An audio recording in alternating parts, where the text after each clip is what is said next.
तो आप लगा सकते हैं ये है, लेकिन आप अपने रिस्क के आधार पे इसमें लगाएं। तो अब ड्राफ्ट बन रही है। यह अब आरबीआई भी सोचने को मजबूर है, क्योंकि अगर वो अपने आप को ब्लॉकचेन कंपैटिबल नहीं करेगी, जो कि अभी सीबीडीसी कर रही है, डिजिटल करेंसी के ऊपर बात हो रही है भारत में, अगर ये नहीं करेगी तो पीछे रह जाएंगे।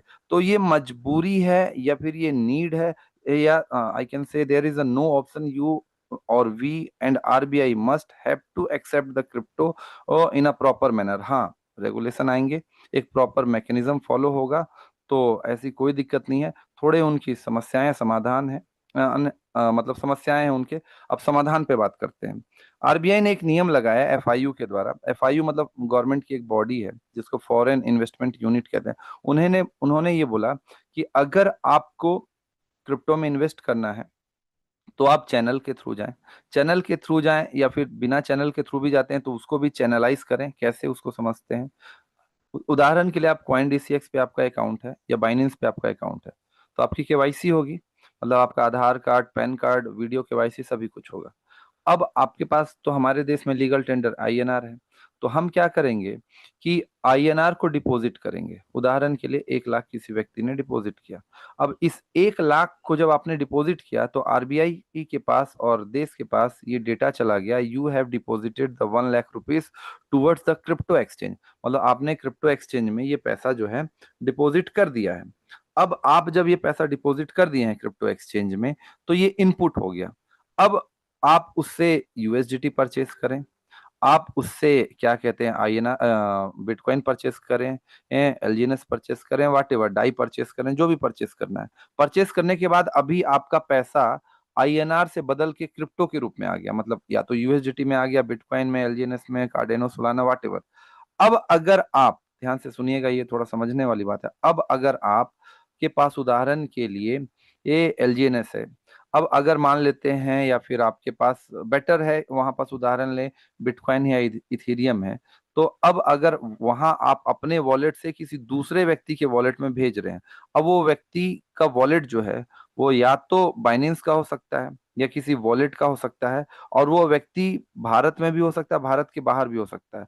अगर आप वहां से अपने क्रिप्टो एसेट को निकालते हैं तो इसको गवर्नमेंट एज अ आउटपुट समझेगी, और बाइनेंस जो है या कॉइन डीसीएक्स है, ये डेटा सरकार को समर्पित कर देगी कि 1 लाख रुपए का इन्होंने 10:10 पे ये इतना लिया था, 1 लाख रुपए इनपुट दिया था, और 11:15 पे इन्होंने इतना क्रिप्टो एसेट निकाला। जिस समय क्रिप्टो एसेट निकाला उस समय इसकी कीमत 1,10,000 रुपए थी। ये डेटा चला गया, मतलब इनपुट और आउटपुट का डेटा चला गया। अब इनपुट और आउटपुट के डेटा के आधार पे क्या कैलकुलेशन होगा, कि प्रॉफिट कितना हुआ। प्रॉफिट कितना हुआ, 10,000 रुपए। 10,000 रुपए प्रॉफिट हुआ, तो आपको जब आप आईटीआर फाइल करेंगे उस 10,000 का 30% आपको पे करना पड़ेगा। ये नियम है। चाहे आप वहां से आईएनआर के रूप में पैसे निकालें, चाहे आप क्रिप्टो के रूप में पैसे निकालें, तो सोल्यूशन ये दिया गया कि इनपुट और आउटपुट के ऊपर उन्होंने क्या लगा दिया, मतलब मैकेनिज्म लगा दिया कि आपका इनपुट कितना हुआ, आउटपुट कितना हुआ, उसके आधार पे आपका प्रॉफिट एंड लॉस कैलकुलेट होगा। अगर आपका लॉस है तो उसकी जिम्मेदारी सरकार नहीं लेगी। ये थोड़ा सा नियम थोड़ा फेवरेबल नहीं है, लेकिन उन्होंने बोला कि लॉस है तो आप समझिए, हमको उससे मतलब नहीं है, but if you get the profit then definitely you all have to give the money. And जो टीडीएस काटना है, वो टीडीएस काटने की जिम्मेदारी, एडवांस में जो टैक्स काटना है उसकी जिम्मेदारी ये सरकार ने, एफआईयू ने किसको दी, ये जो रजिस्टर्ड एक्सचेंज है, जैसे कि Binance, coin DCX, coin switch वगैरह या जो भी है। और जो रजिस्टर्ड एक्सचेंज नहीं है एफआईयू के साथ, भारत सरकार उसको बैन भी कर देती है। कई सारे एक्सचेंज को अभी हाल फिलहाल में बैन भी किया है। जी सर। Thank you sir. ये क्वेश्चन इसलिए भी था क्योंकि बहुत सारे हमारे जो साथी हैं जब जाते हैं फील्ड में तो जनरली ये क्वेश्चन उठता है। और ये क्वेश्चन इसलिए भी था क्योंकि हम जो ग्रो टुगेदर या हम इस फील्ड में काम कर रहे हैं, हम सच में चाहते हैं कि देश की सेवा करें, हम टैक्स पे करें और क्रिप्टो में सही तरीके से आगे बढ़े, क्योंकि हमको भी एथेंटिक नॉलेज नहीं है और हम भी कई जी। बार भटक जाते हैं, तो हम भी सीख रहे अगर हैं।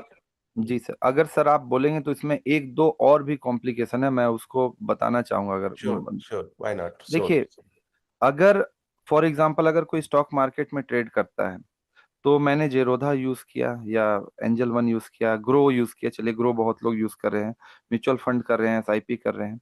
उदाहरण के लिए आपने टाटा मोटर्स का स्टॉक लिया, हाँ, 1,000 रुपए का, समझने के लिए आपने 10 स्टॉक लिया 1,000 रुपए के, मतलब 1 लाख रुपए आपने लगा दिया। ठीक है। और आपने इक्विटी बाय किया, इक्विटी मतलब शेयर बाय किया आपने, और उसके बाद आप उसको रखे हुए हैं कुछ समय तक। मान लेते हैं आपने उसको रखा 6 महीने के लिए। 6 महीने बाद जो आपका 1,000 रुपए था, ये हो गया आपका कितना, मान लेते हैं 1,500 रुपए। 6 महीने बाद आपने बेच दिया तो आपको कितने का फायदा हुआ? आपको पर शेयर पे 500 का फायदा हुआ। तो आपके पास 10 शेयर थे तो 5,000 का आपको प्रॉफिट हुआ। अब मान लेते हैं ये जो 5,000 है, 6 महीने के अंदर आपने 1 साल के अंदर बेचा, तो ये शॉर्ट टर्म गेन कहलाएगा इसको, क्योंकि ये पूरी तरह से रेगुलेटेड है, तो इस पे भारत सरकार ने सारे नियम बना दिए हैं। अब आपका ये जो शॉर्ट टर्म गेन कहलाया, शॉर्ट टर्म गेन पे आपको 20% का टैक्स देना है। अब इसके लिए टैक्स भारत सरकार ने थोड़ा सा पहले कलेक्ट किया हुआ था। अब ध्यान से समझिएगा, आपने 6 महीने बाद बेच दिया उसको। उसके बाद फिर आपने 6 महीने के अगले महीने फिर आपने क्या कहते हैं 2 लाख का बाय किया। ठीक है। 2 लाख का बाय किया, टीसीएस का जो शेयर था 1,500 रुपए पे था। हाँ, 1,500 रुपए पे आपने बाय किया, और 1,500 से वो डाउन होके, समझने के लिए, 900 रुपए पे आ गया। मतलब आपको अच्छा, या 1,000 पे आ गया, चलिए, मतलब आपको 500 का पर शेयर पे लॉस हो गया, और आपने लॉस में भी बेच दिया उसको। तो उसके 5 महीने बाद आपने बेच दिया, 1 साल से कम ही का समय है, तो यहाँ पास तो आपका लॉस हुआ। तो लॉस हुआ तो आईटीआर जब आप फाइल करते हैं तो 1 साल का आप आईटीआर फाइल करते हैं। 1 साल में आपको कितना प्रॉफिट हुआ, कितना लॉस हुआ। तो अल्टीमेटली आप सभी चैट बॉक्स में लिखें कि आपने पहले जब लिया था 1,000 का, 1,500 रुपए में आपने बेचा, 5,000 का प्रॉफिट हुआ। फिर आपने 1,500 का लिया, 1,000 में बेचा, तो आपको लॉस हुआ। तो आप मान लेते हैं आपने 800 रुपए में बेचा, तो आप ये बताएं कि प्रॉफिट जितना हुआ था और लॉस जितना हुआ था, तो 1 साल में ऑल ओवर आप प्रॉफिट में है कि लॉस में है? चैट बॉक्स में लिखें, आप बताएं प्रॉफिट में है कि लॉस में है। आपने 800 रुपए में बेचा 1,500 का खरीद के, शुरुआत में आपने 1,000 रुपए में बेचा था, लॉस में है, बिल्कुल सही। ये यहाँ पास लिखा गया है कि लॉस में है। तो यहाँ पर स्टॉक मार्केट में क्या होता है कि आपका ऑल ओवर जो प्रॉफिट है एंड लॉस है, वो सेटअप होता है, स्क्वायर ऑफ होता है। तो मतलब आप जब आईटीआर फाइल करेंगे तो आप लॉस में 1 साल में दिखाएंगे, तो आपको उसके ऊपर टैक्सेशन नहीं देना है। बट क्रिप्टो में ऐसा नहीं है। सपोज आपने बिटकॉइन परचेस किया 1 लाख रुपए का, 1 लाख रुपए की बिटकॉइन की वैल्यू जो है आपकी, उदाहरण के लिए 1,20,000 हो गया, और आपने उसको बेच दिया तो 20,000 के प्रॉफिट में है। फिर उसके 6 महीने बाद आपने 1,20,000 में बिटकॉइन परचेस किया, और बिटकॉइन की वैल्यूएशन आ गई 90,000 में। तो अभी आप यहाँ पास लॉस में हो। तो 1 साल का अगर ऑल ओवर देखा जाए तो यहाँ पास भी आप लॉस में है। लेकिन लॉस से सरकार को मतलब नहीं है यहाँ पे। आप जो प्रॉफिट में हैं, क्योंकि आप 20,000 के प्रॉफिट में थे, तो उस पे आपको टैक्स देना पड़ेगा। मतलब यहाँ पास जो लॉस है वो सेट ऑफ नहीं होता है क्रिप्टो में, ये बात ध्यान से जाने। सरकार के पास ये डेटा गई हुई है, और इसके ऊपर रेगुलेशन आने की पूरी पूरी संभावना है, क्योंकि ये बहुत दिन से डिमांड किया जा रहा था, और सरकार थोड़ी पॉजिटिव हुई है। बाकी आगे देखते हैं क्या है। तो क्रिप्टो में लॉस सेट ऑफ नहीं होता है, स्टॉक मार्केट में लॉस सेट ऑफ होता है, ये ध्यान रखेंगे। तो प्रॉफिट के ऊपर आपको टैक्स देना है। अगर आप टैक्स नहीं दें, आईटीआर फाइल नहीं करते हैं, तो ये आपकी जिम्मेदारी है कि आपको फाइल करना है। नहीं तो कल को अगर बैंक अकाउंट आपका फ्रीज किया जाएगा गवर्नमेंट के द्वारा, तो पूर्णतः नियम संगत है। तो सभी लोग क्रिप्टो के द्वारा जो भी पैसे अर्न कर रहे हैं, क्रिप्टो इनलीगल नहीं है देश में, टैक्स पे करें, और अपने जीवन स्तर को उठाएं, और सरकार को भी इससे फायदा होगा, और किसी भी तरह के आप क्या कहते हैं, मतलब प्रॉब्लम से बचे रहेंगे। जी। थैंक यू सर, बहुत बहुत धन्यवाद। और मैं चाहूंगा जो अभी हमने सेशन अभी तक कवर किया है, इसको आप कई बार देखें, बार बार देखें, क्योंकि मार्केट में लोगों को रिप्लाई आपको करना है। और यही रिप्लाई करिए जो शशि शेखर शर्मा सर ने बहुत ही अच्छे तरीके से समझाया है। सर, हम थोड़ा टेक्निकल की ओर बढ़ते हैं। एक सवाल हमेशा आता है कि बर्निंग प्रोसेस क्रिप्टो में ग्रोथ का बहुत बड़ा पैमाना होता है। तो हमारे साथी जानना चाहेंगे कि सर, नल एड्रेस जो बर्न होता है वो कहाँ है, कैसे देख सकते हैं, क्या वाकई में बर्न हो रहा है? प्लीज जी, दिखाएंगे सर। बिल्कुल। इसको दिखाने से पहले स्क्रीन तो मैं शेयर करता हूँ, थोड़ा कॉन्सेप्ट समझ लें। देखिए, टोकोनॉमिक्स दो तरह से होते हैं, टोकोनॉमिक्स दो तरह के होते हैं। जैसे बिटकॉइन की एक टोकोनॉमिक्स है कि वो ऑलरेडी उन्होंने बता दिया कि ये आपका 21 मिलियन बिटकॉइन ही जनरेट होंगे, मतलब माइन होके आएंगे। ठीक है, जिस एल्गोरिदम को हम पीओडब्ल्यू एल्गोरिदम कहते हैं। अब इसमें माइन होने के बाद, मतलब जब आपका ब्लॉक वेरीफाई होता है तब आपका बिटकॉइन रिलीज होता है और वो बिटकॉइन कुछ रिवॉर्ड के रूप में लोगों को मिलता है। ये एक टोकोनॉमिक्स है जहां पास सप्लाई को फिक्स कर दिया जाता है। सप्लाई को फिक्स करने का उद्देश्य ये होता है कि अल्टीमेटली जब वो सप्लाई के पास पहुंचेगी तो आपका क्या कहते हैं स्कैरसिटी होगी, मतलब सप्लाई कम हो जाएगी और प्राइस बढ़ेगा। दूसरा एक जो प्रोसेस है जो इथेरियम फॉलो करती है वो है अनलिमिटेड सप्लाई की। लेकिन अनलिमिटेड सप्लाई का ये अर्थ नहीं है कि वो सब कुछ निकले हुए हैं।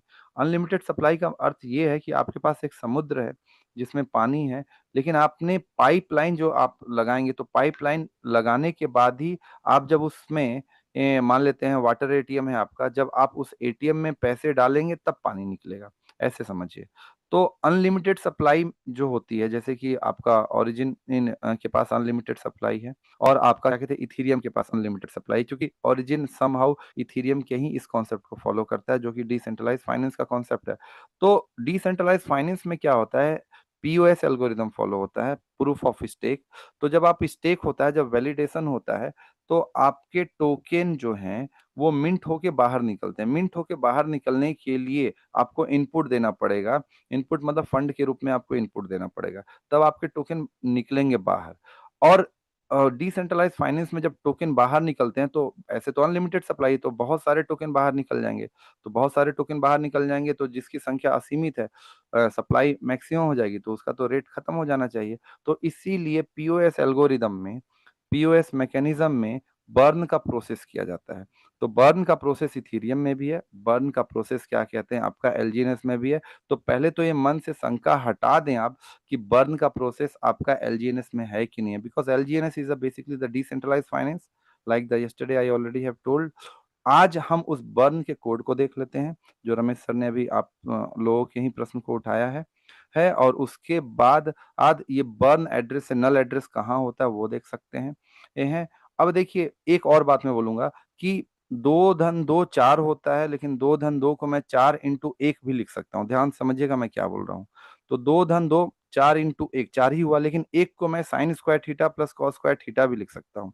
तो लोग क्या होते हैं आज के डेट में कि 2 4 ठो बस कॉन्सेप्ट समझते हैं और उसके आधार पे पूरी मैकेनिज्म, पूरे कोड या पूरे इंजीनियरिंग को डिफाइन करने का प्रयास करते हैं। तो ये थोड़ी अज्ञानता है। तो केवल एक ही चीज को समझ के आप अपने मन में 10 डाउट ना पालें, क्योंकि मार्केट में हजारों प्रोजेक्ट हैं और लोग मार्केटिंग स्ट्रेटेजी के लिए अपने हिसाब से तोड़ मरोड़ के कोड को प्रेजेंट करने का प्रयास करते हैं। मैं प्रयास करूंगा कि दूध का दूध पानी का पानी करूं। उसके बाद जब आप क्या कहते हैं इसको समझे, तो ये आप पत्थर की लकीर ना समझ लें, आप इसके ऊपर अध्ययन करें। क्यों? क्योंकि जब 14 साल ओरिजिन को इसको बनाने में लगा है, मैं अपने एक एक क्या कहते हैं उसके पास पता नहीं कितने इंजीनियर्स की टीम होगी, कि मैं जितना अभी समझ पा रहा हूँ इंजीनियरिंग को और जो चीज है वो मैं आपको दिखा रहा हूँ। लेकिन जो अलग प्रोजेक्ट्स के लोग होते हैं वो इसको तोड़ मरोड़ने का प्रयास करते हैं। तो आप उनसे भी तर्क करें और आपको जो मैं दिखाने वाला हूं अभी, आप उसके ऊपर भी अध्ययन करें। और अध्ययन का मतलब ये नहीं कि आप 4 ठो चैट जीपीटी में खोज दिए ये तो आपको अध्ययन हो गया। बेसिकली अगर मैं आपको अभी क्रायोजेनिक इंजन का फोटो भेज दूं और बोलूं कि चलिए आप बताइए ये क्रायोजेनिक इंजन में क्या है, आप चैट जीपीटी में इनपुट नहीं डाल पाएंगे। इनपुट नहीं डाल पाएंगे मतलब क्या, मैं अगर आपसे पूछूं कि क्रायोजेनिक इंजन काम कैसे करता है, आप बेसिकली ये बोल देंगे, तो वो बोलेगा क्रायोजेनिक इंजन काम कैसे करता है, थ्रस्ट निकलेगा, न्यूटन का थर्ड लॉ होगा। ये किस तरह का बात हुआ कि एक 8वीं 9वीं का व्यक्ति प्रश्न पूछा। लेकिन अगर यही प्रश्न मैं क्या कहते हैं एक एक मान लेते हैं एरोनॉटिकल इंजीनियर से पूछूं, तो वो बोलेगा ठीक है इसका डिफरेंशियल इक्वेशन बताएं कि क्या होगा। तो होगा इसका क्या कहते हैं मेरे पास क्रैंक शाफ्ट का या टरबाइन मैकेनिज्म बताएं कि आफ्टर बर्नर कैसे काम करेगा या रैमजेट कैसे काम करेगा। उसके प्रश्न पूछने का तरीका ये होगा। तो लोग चैट जीपीटी में कैसे लिखते हैं कि ये स्कैम करेगा कि नहीं करेगा, ये ठीक होगा कि नहीं। ये बहुत ही बेसिक तरह की चीज है। ऐसे ये इनपुट देने से आपको सही उत्तर नहीं मिलते हैं और लोग इसको मार्केटाइज करते हैं अपने हिसाब से, ये चीजों को बताते हैं कि नहीं ये तो ऐसे लिखा हुआ है। तो वो भी गलत इनपुट दे रहे हैं और आप भी गलत समझ रहे हैं, तो इसलिए थोड़ा गहराई से अध्ययन करेंगे। अब हम स्क्रीन पे आते हैं, स्क्रीन शेयर होगा रमेश सर तो बताएंगे।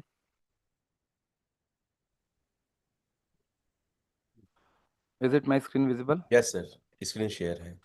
Okay. So first of all हम आते हैं ओरिजिन एलजीएनएस पे। ये डेक्स टूल है। डेक्स टूल पे ये कॉन्टैक्ट एड्रेस है हमारा, ये आप जो देख रहे हैं F00F1। मैं इसको ओपन कर देता हूँ। Right now I am on the contact address of the origin एलजीएनएस। अब इस कॉन्टैक्ट को मैं क्लिक करता हूँ, तो मैं जैसे ही क्लिक करता हूँ तो मेरे सामने एक कोड ओपन हो जाता है। अब लोग क्या समझ लेते हैं ना कि ये कोड लिखा हुआ है तो हम तो चैट जीपीटी से इस कोड को पूरी तरह से समझ ही जाएंगे, बस यहाँ पास एक तो लिख देंगे। बताइए, इस कोड को कॉपी करेंगे लोग, और इस कोड को कॉपी करने के बाद इसको लिख देंगे चैट जीपीटी में, बोलेंगे स्कैम करेगा कि नहीं करेगा। अरे स्कैम करेगा नहीं करेगा आएगा। अभी अभी ये न्यूज़ दिखा रहा हूँ मैं आपको, ये देखिए ये न्यूज़ थोड़ा सा। यूएस चाइना टाई अप, मतलब अभी एक बात आया था कि इन लोगों ने जो टैरिफ वाला बात है उसके ऊपर अभी बात करेंगे और सॉर्ट आउट करेंगे। कल तक क्या कहते हैं, जो बिटकॉइन था 1.10 1 समथिंग पे आ रहा था, देखिए शार्प अप आ गया। एक न्यूज आया और यहाँ पे मार्केट अप हो गया।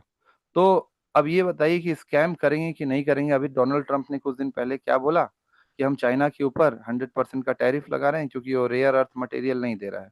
अब आप लोग क्या करते हैं, ज्यादातर लोग जो मैंने देखा है मार्केट में, वो क्या करेंगे, इसको कॉपी करेंगे, स्कैम करेंगे। नहीं, दो धन दो चार ही नहीं होते हैं सर इतना आसानी से। मतलब 5वीं का भी गणित है, 10वीं का भी गणित है और पीएचडी का भी गणित है।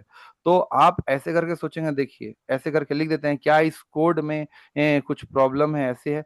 अरे आप किस स्तर पे उनसे पूछ रहे हैं प्रश्न, वो पहले पूछें, तो डीप में पूछें और उसके हिसाब से इंटरप्रेट कर देते हैं। और मार्केटिंग स्ट्रेटेजी वाले लोग यही करते हैं और लोग उनके बातों में आ जाते हैं।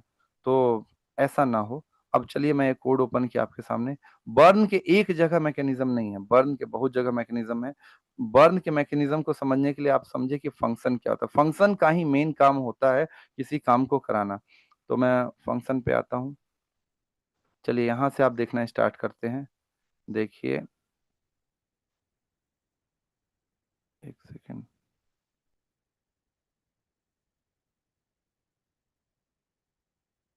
यहाँ पे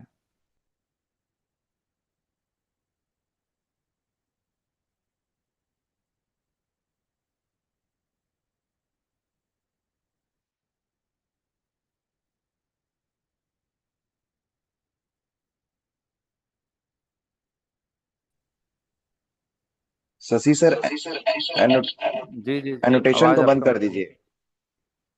ये बार बार रोज ऐसे क्यों परेशान करते हैं लोग, एक सेकेंड सर।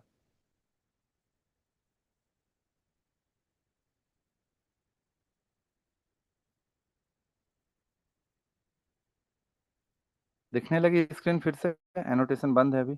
अमरदीप सर दिख रही है? Yes sir. ओके।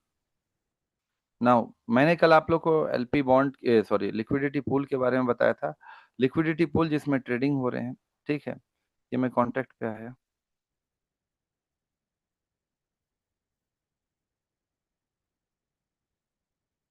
ये फंक्शन, ये है वो कोड हमारे पास। Function underscore burn address from unit value eternal balance of, कितना हमारे पास से वो निकल जाएगा, कितना हमारे पास वो रहेगा। ये पहला कोड जहां से बर्न हो रहा है। ऐसे करके बहुत जगह कोड आएंगे, एक जगह नहीं आएंगे। एक मिनट और दिखाते जाता हूँ मैं। यहाँ ये क्लियर है रमेश सर, लोगों ने देखा, मैं हाईलाइट किया हूँ, ये कोड है। Yes sir. ठीक है, बर्न। ठीक है, आगे दिखाता हूँ। क्या ये बर्न दिख सकता है, कितना एलजीने से भी बर्न हुआ है सर? नहीं, ये मैथमेटिकल है सर, ये डायनेमिक फॉर्मूला होता है, ये कोई स्टैटिक फॉर्मूला नहीं है। आज उदाहरण के लिए इसको भी समझिए, थोड़ी सी ये भी कॉम्प्लिकेशन है। अभी उदाहरण के लिए यहाँ पे सेल हुआ, यहाँ पे बाय हुआ 955, तो ये प्रति सेकंड बदल रहा है। कौन स्टेक कर रहा है, कौन अनस्टेक कर रहा है, कितना इनपुट हो रहा है, कितना आउटपुट हो रहा है, कितने के हिसाब से ग्रोथ चल रहा है। तो ये सब जो हमारे पास फॉर्मूला होते हैं मैथमेटिक्स, जिसको बोलते हैं सॉफ्ट कोडिंग, ये सॉफ्ट कोडेड है। और इंजीनियरिंग में सॉफ्ट कोडिंग ही की जाती है क्योंकि रन टाइम हो रहा है। मतलब ये कोई स्टैटिक नहीं है। जैसे कि उदाहरण के लिए आपने एक पौधा लगाया, पौधा लगाया और आप बोले कि पहले दिन 1 सेंटीमीटर इस ये पौधा बढ़ा है, उदाहरण के लिए। तो आप सोचेंगे चलिए अगले दिन भी 1 ही सेंटीमीटर बढ़े, ऐसा कोई जरूरी नहीं है ना। अगले दिन उसको खुराक ज्यादा मिल गया तो ज्यादा बढ़ गया, उसके अगले दिन पानी मिला ही नहीं तो वो नहीं बढ़ा। तो ये डायनेमिक प्रोसेस है जिसको रन टाइम बोलते हैं। लीनियर इक्वेशन नहीं है यहाँ पे, यहाँ पास डायनेमिक इक्वेशन है। तो इसीलिए ये सॉफ्ट कोडेड होते हैं, और सॉफ्ट कोडेड के हिसाब से बर्न में इनपुट कितना जा रहा है, आउटपुट कितना जा रहा है, वो पता चलता है। और ये चीज अगर आपको देखनी है, समझनी है, तो आपको पॉलीगॉन के ब्लॉकचेन में जाना पड़ेगा। पॉलीगॉन के ब्लॉकचेन में जाने का मतलब ये नहीं कि ये पॉलीगॉन के ब्लॉकचेन में, पॉलीगॉन के अंदर इंटरनली किस तरीके से डेटा जा रहे हैं, सप्लाई हो रहे हैं वो, और वो चीज पॉलीगॉन कैसे करती है, वो पॉलीगॉन की स्पेशलिटी है, और वो चीज इथीरियम कैसे करती है, इथीरियम की स्पेशलिटी है। मतलब ये ऐसे है, इसको थोड़ा आपको साधारण भाषा में समझा रहा हूँ कि ध्यान समझिए कि अभी अमरदीप सर ने मुझे क्या बोला कि सर वो एनोटेशन बंद कर दीजिए। जैसे ही मैं एनोटेशन का बटन दबाया, तो जो बटन दबाया, बटन एक्चुअली में बाइनरी कोड में परिवर्तित हुआ। बाइनरी कोड के बाद ये इलेक्ट्रिक सिग्नल में कन्वर्ट हुआ कि कितने स्विच को कंप्यूटर में, माइक्रो प्रोसेसर में ये चालू करेगा, कितने स्विच, स्विच मतलब 1 करेगा, कितने को 0 करेगा, और उसके आधार पे क्या कहते हैं, इसको एक आउटपुट आएगा। तो मैंने क्या किया, अभी पहले मैंने एनोटेशन को बंद किया, स्टॉप किया, और उसके बाद फिर से ब्रॉडकास्ट किया मैंने। तो मैं इतना सारा प्रोसेस किया, आपको तो लगा कि आपने बस बटन दबाया है, लेकिन इंटरनली किस किस तरीके से प्रोसेस हो रहा है आपको नहीं पता। इसको दूसरा एक बायोलॉजिकल एग्जांपल समझाता हूँ। मैं और आप अभी बात कर रहे हैं, लेकिन ना आपको पता है ना मुझे पता है कि how our neurons internally is working, how much neurons has been transmitted the electric signal. आप एक चींटी काटते हैं तो आपको ये नहीं पता है कि एक्चुअली जब आप चींटी काटते हैं तो नर्व से वो इलेक्ट्रिक सिग्नल में कन्वर्ट होती है, और वो इलेक्ट्रिक सिग्नल आपके ब्रेन तक पहुंचाती है। तो वो इलेक्ट्रिक सिग्नल कितना का करंट जनरेट कर रही है, माइक्रो एम्पियर कर रही है, मिली एम्पियर कर रही है, कि माइक्रो का भी माइक्रो नैनो एम्पियर कर रही है, this is a very deep level. तो उसी तरीके से कोड डायनेमिक है, और कोड डायनेमिक ही होता है। अब क्योंकि प्रति सेकंड बदल रहा है, तो वहां पास कितने बर्न हो रहे हैं, कितने हो रहे हैं, ये जानने के लिए आपको डीप में जाना पड़ेगा, काफी डीप में। वो एक अलग ही चीज है, लेकिन उसका एक रेशियो बताया जाता है कि इतने परसेंट बर्न कर दिया जाएगा। और ये ओरिजिन ने बताया भी था कुछ समय पहले, जब उन्होंने एक प्रपोजल डाओ वोट में दिया था। तो अभी पहले एक एक चीज को समझे, नहीं तो कंफ्यूजन बहुत बढ़ेगा। तो पहले तो आप ये कोड को देखें, यहाँ तक क्लियर है मेरे ख्याल से लोगों को, कि बर्न का कोड दिखा लोगों को। Yes sir. ये देखिए, उसके ऊपर मिंट का भी कोड है। ऐसे ही अपने आप कोई चीज नहीं मिंट हो जाती है, देखिए मिंट का भी कोड आप देखिए। एड्रेस, किस एड्रेस से कितने वैल्यू का है, ये फंक्शन अंडरस्कोर मिंट एड्रेस।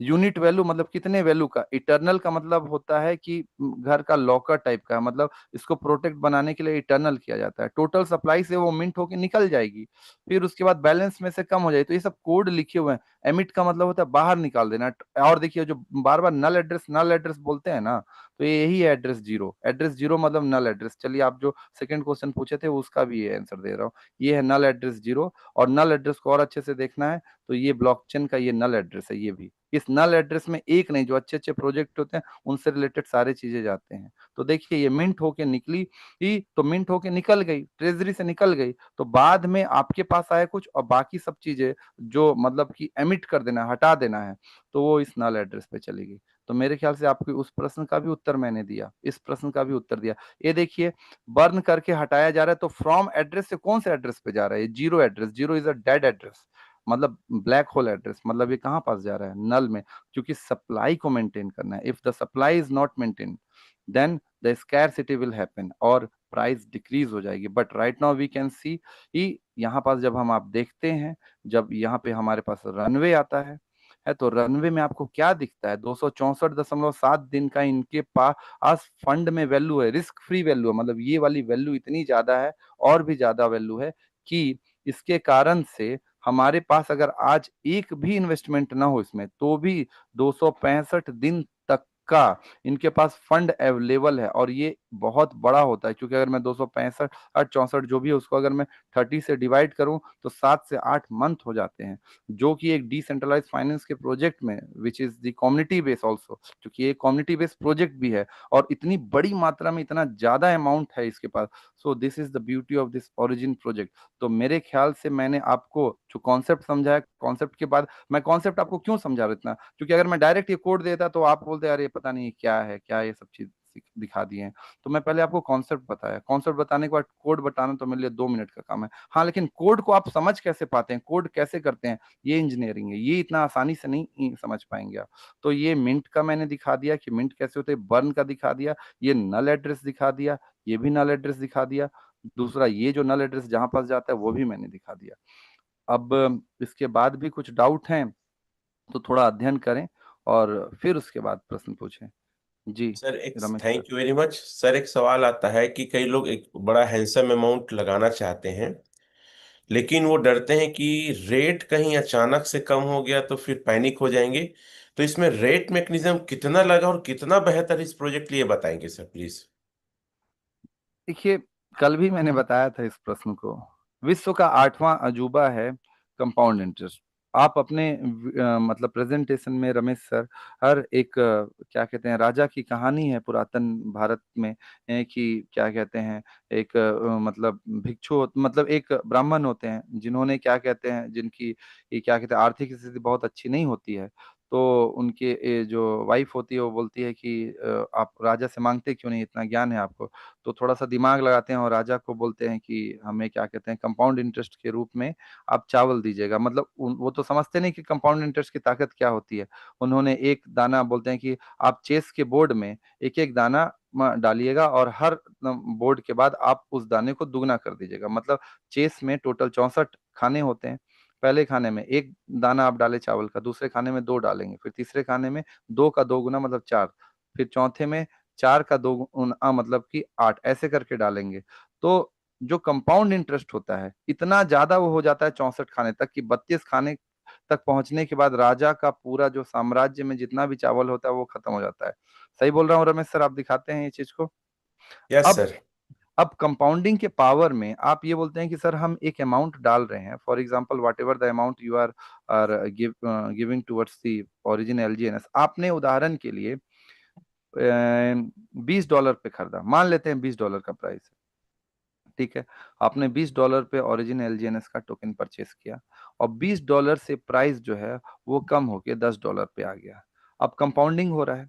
अब लोग बोलेंगे कि हमारा फंड तो अटक जाएगा, $10 पे आ गया टोकन बढ़ने के बाद भी, क्योंकि आप $20 पे खरीदे, उदाहरण के लिए आपके पास 100 टोकन आए $20 के प्राइस पे, फिर उसके बाद आपने उसको स्टेक में लगा दिया। अब उसके 1 महीना बाद वो $10 पे आ गया। जो लोग नए होते हैं वो ये प्रश्न बार बार करते हैं। अब $10 पे आ गया तो बोलेंगे हमारा तो लॉस हो गया। आप ये नहीं देख रहे हैं कि आपका टोकन बढ़ रहा है। टोकन बढ़ रहा है तो बाद में टोकन की संख्या इतनी हो जाएगी, जस्ट लमसम 4 मंथ में आपके पास टोकन जो 100 था वो 200 हो जाएगा। तो आप तो एक्चुअली में अपने मूलधन पे आ ही गए, क्योंकि $10 पे आया, $20 पे तो आप मूलधन पे आ गए। फिर उसके आप 6 मंथ में आप जाएंगे तो लमसम 3x हो जाता है टोकन की संख्या, तो आप मूलधन से प्रॉफिट में आ गए। तो मुझे आप ये बताएं कि आप जो ये सोच रहे हैं कि हम फंड लगाएंगे, बड़ा फंड हो चाहे छोटा फंड हो, मैंने तो कल रमेश सर वो वीडियो में भी दिखाया कि लोगों ने 3.5 करोड़ रुपए का फंड कल ही बाय किया, आज भी दिख जाएंगे वो। तो अब आपके पास अगर ये पेशेंस नहीं है कि हम फंड लगा रहे हैं और उसके बाद आज हमारा क्या कहते हैं लॉस हो जाएगा, तो आप टाटा मोटर का शेयर खरीद रहे हैं या बिटकॉइन खरीद रहे हैं, आपने एक शेयर खरीदा या आपने एक इक्विटी लिया या आपने एक स्पॉट खरीदा, स्पॉट मतलब आपने एक बिटकॉइन खरीदा, तो बिटकॉइन एक है तो आपका एक ही बिटकॉइन रहेगा ना। टाटा मोटर आपने एक खरीदा तो वो एक ही रहेगा, उसकी प्राइस बढ़ सकती है या घट सकती है, लेकिन ऑरिजिन एलजीएनएस ने दो मेथड फॉलो कर दिया, इसलिए तो बोल रहा हूँ ये मैकेनिज्म ज्यादा बेटर है। इन्होंने क्या किया कि आप जो भी टोकन परचेस करें, टोकन तो कंपाउंड इंटरेस्ट से बढ़ ही रहा हो। कंपाउंड इंटरेस्ट विश्व का 8वां अजूबा, इतना ज्यादा बढ़ जाता है क्योंकि यहाँ पे ग्राफ लीनियर नहीं चलता, यहाँ पे ग्राफ एक्सपोनेंशियल चलता है। जब ग्राफ इस तरीके से चलता है तो आपके पास टोकन की संख्या बढ़ गई, तो टोकन की संख्या बढ़ गई तो आपका जो प्राइस है, आपने जो फंड लगाया वो रिकवर हो जाएगा। अब मुझे ये बताएं कि आप बिटकॉइन खरीदें या टाटा मोटर खरीदे और टाटा मोटर और की क्या कहते हैं प्राइस गिर गई, तो आप क्या करेंगे, वेट ही ना करेंगे ये, क्योंकि आपके पास टाटा मोटर तो नहीं पड़ रही है। तो क्या आपको वहां पे लॉस नहीं होगा, वहां पास लॉस होने की ज्यादा संभावना है, क्यों, क्योंकि प्राइस गिर गया, लेकिन यहाँ पास लॉस होने की संभावना उससे कहीं कम है, क्यों, क्योंकि यहाँ पे टोकन बढ़ रहा है। कुछ दिन का वेट करिए। और अगर जीवन में पेशेंस नहीं है, धैर्य नहीं है, नहीं है, रातों रात अंबानी या एलन मस्क बनना की सोचते हैं। तो ऐसा फॉर्मूला तो मैंने अभी तक नहीं देखा। बिना मेहनत के सुबह सुबह इतने सारे मोटिवेशनल वीडियोस चलते हैं, ये हैं रमेश सर चला रहे हैं, बाकी लोग चला रहे हैं, उसके पीछे का उद्देश्य क्या है आपका, कि आप क्या कहते हैं सही तरीके को फॉलो करें, धैर्य जीवन में लाएं, तब आपको होगा। लालच से हटें, मेहनत से भागे नहीं। आप मेहनत पे रहेंगे, सही तरीके के सही मैकेनिज्म को समझेंगे आप, तो आपके लॉस होने की संभावना यहाँ ना के बराबर है। जी। Thank you sir. एक सवाल इसी से जुड़ा होता है कि जो एपीवाई है परसेंट है, ये किस बात पे डिपेंड रहता है और ये कितना फ्लक्चुएट हो सकता, कितना ऊपर नीचे आ सकता है? कई बार मैंने ये चीजों को बताया है, फिर मैं स्क्रीन शेयर करके बताता हूँ, दिखाता हूँ, देखते हैं, समझते हैं। स्क्रीन दिख रही है सर? Yes sir. इसको देखने समझने के लिए हम लोगों को वो आपके इसमें आना पड़ेगा, इसमें व्हाइट पेपर में, ओरिजिन के व्हाइट पेपर में। एक मिनट, यहाँ पे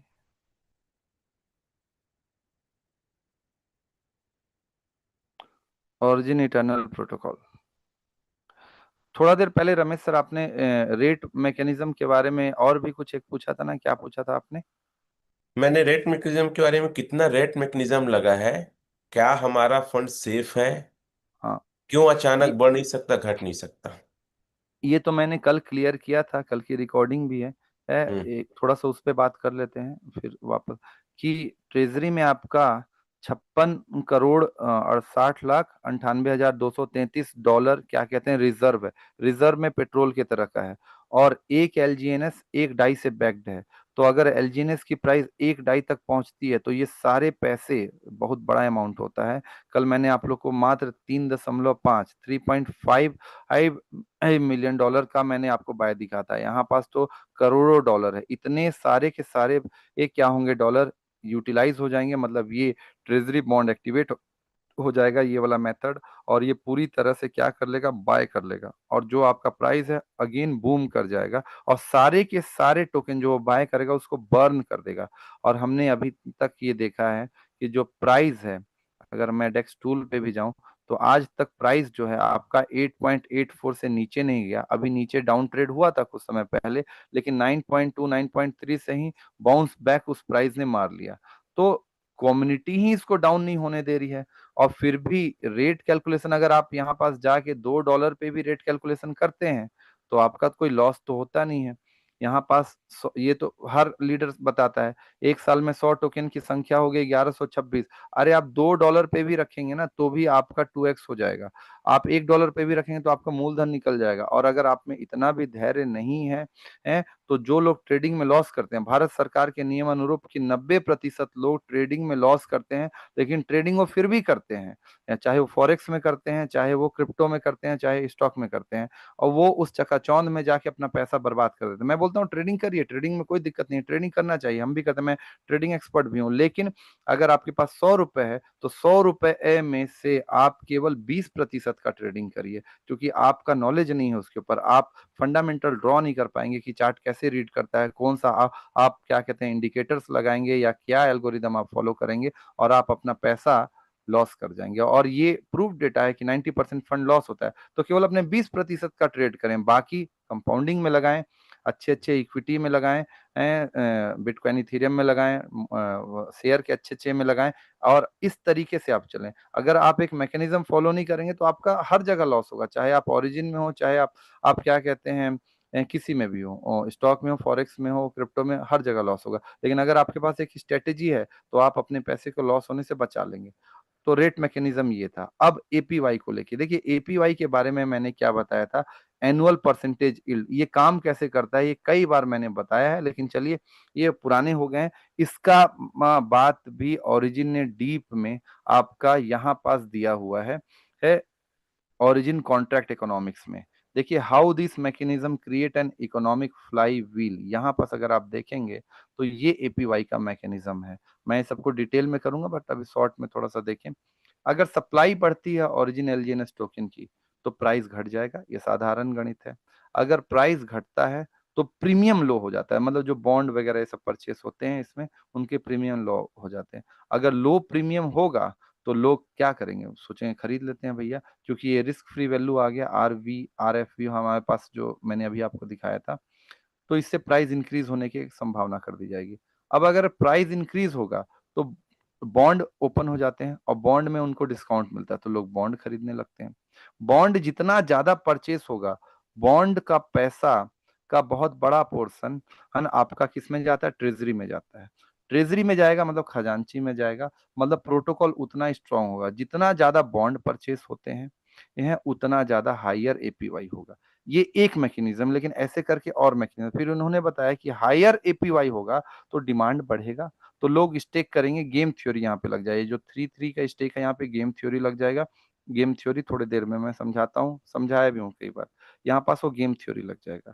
गेम थ्योरी लगेगा अगर, तो मोर डिमांड होगा, प्राइस इंक्रीज होगा, और ये फ्लाई व्हील इस तरीके से चलता रहेगा। अगर ये जो ऐसा चलता है, इसी कारण से हमने देखा है कि यहाँ पास हमारे पास, मैं बोलता हूँ कि अगर ये जो प्राइस है ना, जो 12.79 समथिंग इस सब पे चल रहा है, अगर प्राइस $5, $6 और $7, 8.84 के नीचे गया नहीं, लेकिन फिर भी मैं बोल रहा हूँ $5 $6 से लेके $15 के बीच भी खेलेगा ना, आप इसमें अपना मतलब एक अच्छा खासा क्या कहते हैं रिटर्न जनरेट कर लेंगे, जीवन स्तर आपका काफी बदल जाएगा। तो प्राइस को लेके इतना कंफ्यूजन नहीं होना चाहिए। ये और जो कि आता है, जो कि स्वाभाविक बात है, तो धीरे-धीरे जब जब डीप में स्टडी करेंगे तो आपको प्राइस को लेके कन्फ्यूजन और डाउट नहीं होगा, क्योंकि ये प्रोजेक्ट प्राइस से बड़ा कंपाउंड इंटरेस्ट का है। छोटा-सा चीज़ का कंपाउंड इंटरेस्ट, एक चावल का दाना 33 खाने तक पहुँचने तक पूरे राजा का साम्राज्य बन जाता है, और एक चावल का दाना मात्र। यहाँ पास एक टोकन की एक जो टोकन है आपका LGNS, वो टोकन भी आपका कुछ सालों में कई CR बना सकता है। तो this is the power of compound interesting. You have to understand the power of compound interest.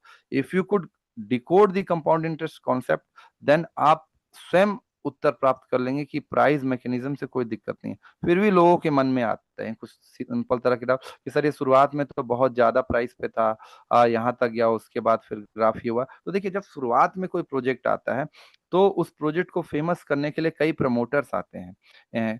तो वो लोग क्या करते हैं, उस प्रोजेक्ट पे पैसा लगाते हैं। तो पैसा अच्छा खासा लगाया गया और प्राइस को पंप किया गया, मतलब लिक्विडिटी प्रोवाइड की गई। तो कुछ लोगों का पैसा अच्छा खासा यहाँ पास जिसने लगाया था, अब मान लेते हैं $4 पे लगाया था, प्राइस पहुंच गई एक ही दिन में $70 पे, तो उसका पैसा जिसने $4 पे खरीदा होगा उसका तो मतलब आपका बोल सकते हैं कि 15-20 गुना हो गया। जिसने यहाँ पे बीच में यहाँ पास परचेस किया होगा, उसका 8 गुना हो गया होगा। तो ये लोग परचेस किए, फिर उसके बाद भी यहाँ पास नहीं रुके, प्रमोटर बोले कि नहीं, this is the very good project. इन लोगों ने उसको ये डे का ये देखिए, मैंने डे का चार्ट ओपन किया है ना, तो मतलब एक एक दिन में प्राइस किस तरीके से मूव किया है, मैं वो चार्ट ओपन किया हूँ। तो फिर देखिए, ये पंप किया गया मतलब लिक्विडिटी डाला गया, प्रमोटर्स ने पैसा डाला। उसके बाद जिन लोगों का पैसा यहाँ पास गया, तो लोग तो अपने हिसाब से स्वतंत्र हैं, लोग लालची भी हैं। तीसरे दिन उन्होंने डंप किया, चौथे दिन डंप हुआ, पांचवें दिन डंप हुआ। फिर उसके बाद प्रोजेक्ट की ताकत के कारण कुछ लोग और आए, ये छोटे-छोटे कैंडल बने, और यहाँ पास हमारे पास मतलब पैसा यहाँ पास इंक्रीज़ हुआ। और क्योंकि ये 4 दिन हो गया, किसी ने बड़ा पैसा लगाया होगा, तो कंपाउंडिंग भी आ रहा होगा। उस समय कंपाउंडिंग बहुत ज़्यादा आता था। तो लोगों ने यहाँ पास देखा होगा कि कंपाउंडिंग अच्छा है, तो 5वें, 6वें, 7वें दिन डंप किया, फिर डंप किया। अब देखिए कि लोग इसमें सोचे होंगे कि यार, ये तो ज़बरदस्त प्रोजेक्ट है, कंपाउंडिंग भी आ रहा है, ठीक है, ले लेते हैं। धीरे-धीरे करके लिया, प्राइस यहाँ तक पहुँचा।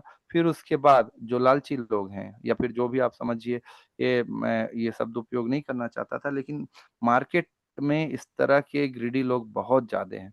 उन लोगों ने डंप मारना शुरू किया। चलिए, डंप हुआ, लोग लोग डर गए कि ये प्रोजेक्ट तो खत्म हो जाएगा, ये अच्छा खासा डंप हो रहा है। उसके बाद फिर क्या होता है, कुछ समय के बाद आप ये वॉल्यूम देखेंगे, ये जो नीचे वॉल्यूम जा रहा है, फिर उसके बाद छोटे-छोटे, छोटे-छोटे ऑर्गेनिक बायर्स आने लगे, मतलब रिटेल्स आने लगे। जिनको मैं ऑर्गेनिक बायो टेक्निकल लैंग्वेज में बोलता हूँ, ये आने लगे, और इस प्रोजेक्ट का देखिए वॉल्यूम, ये वॉल्यूम इंक्रीज होना स्टार्ट हुआ।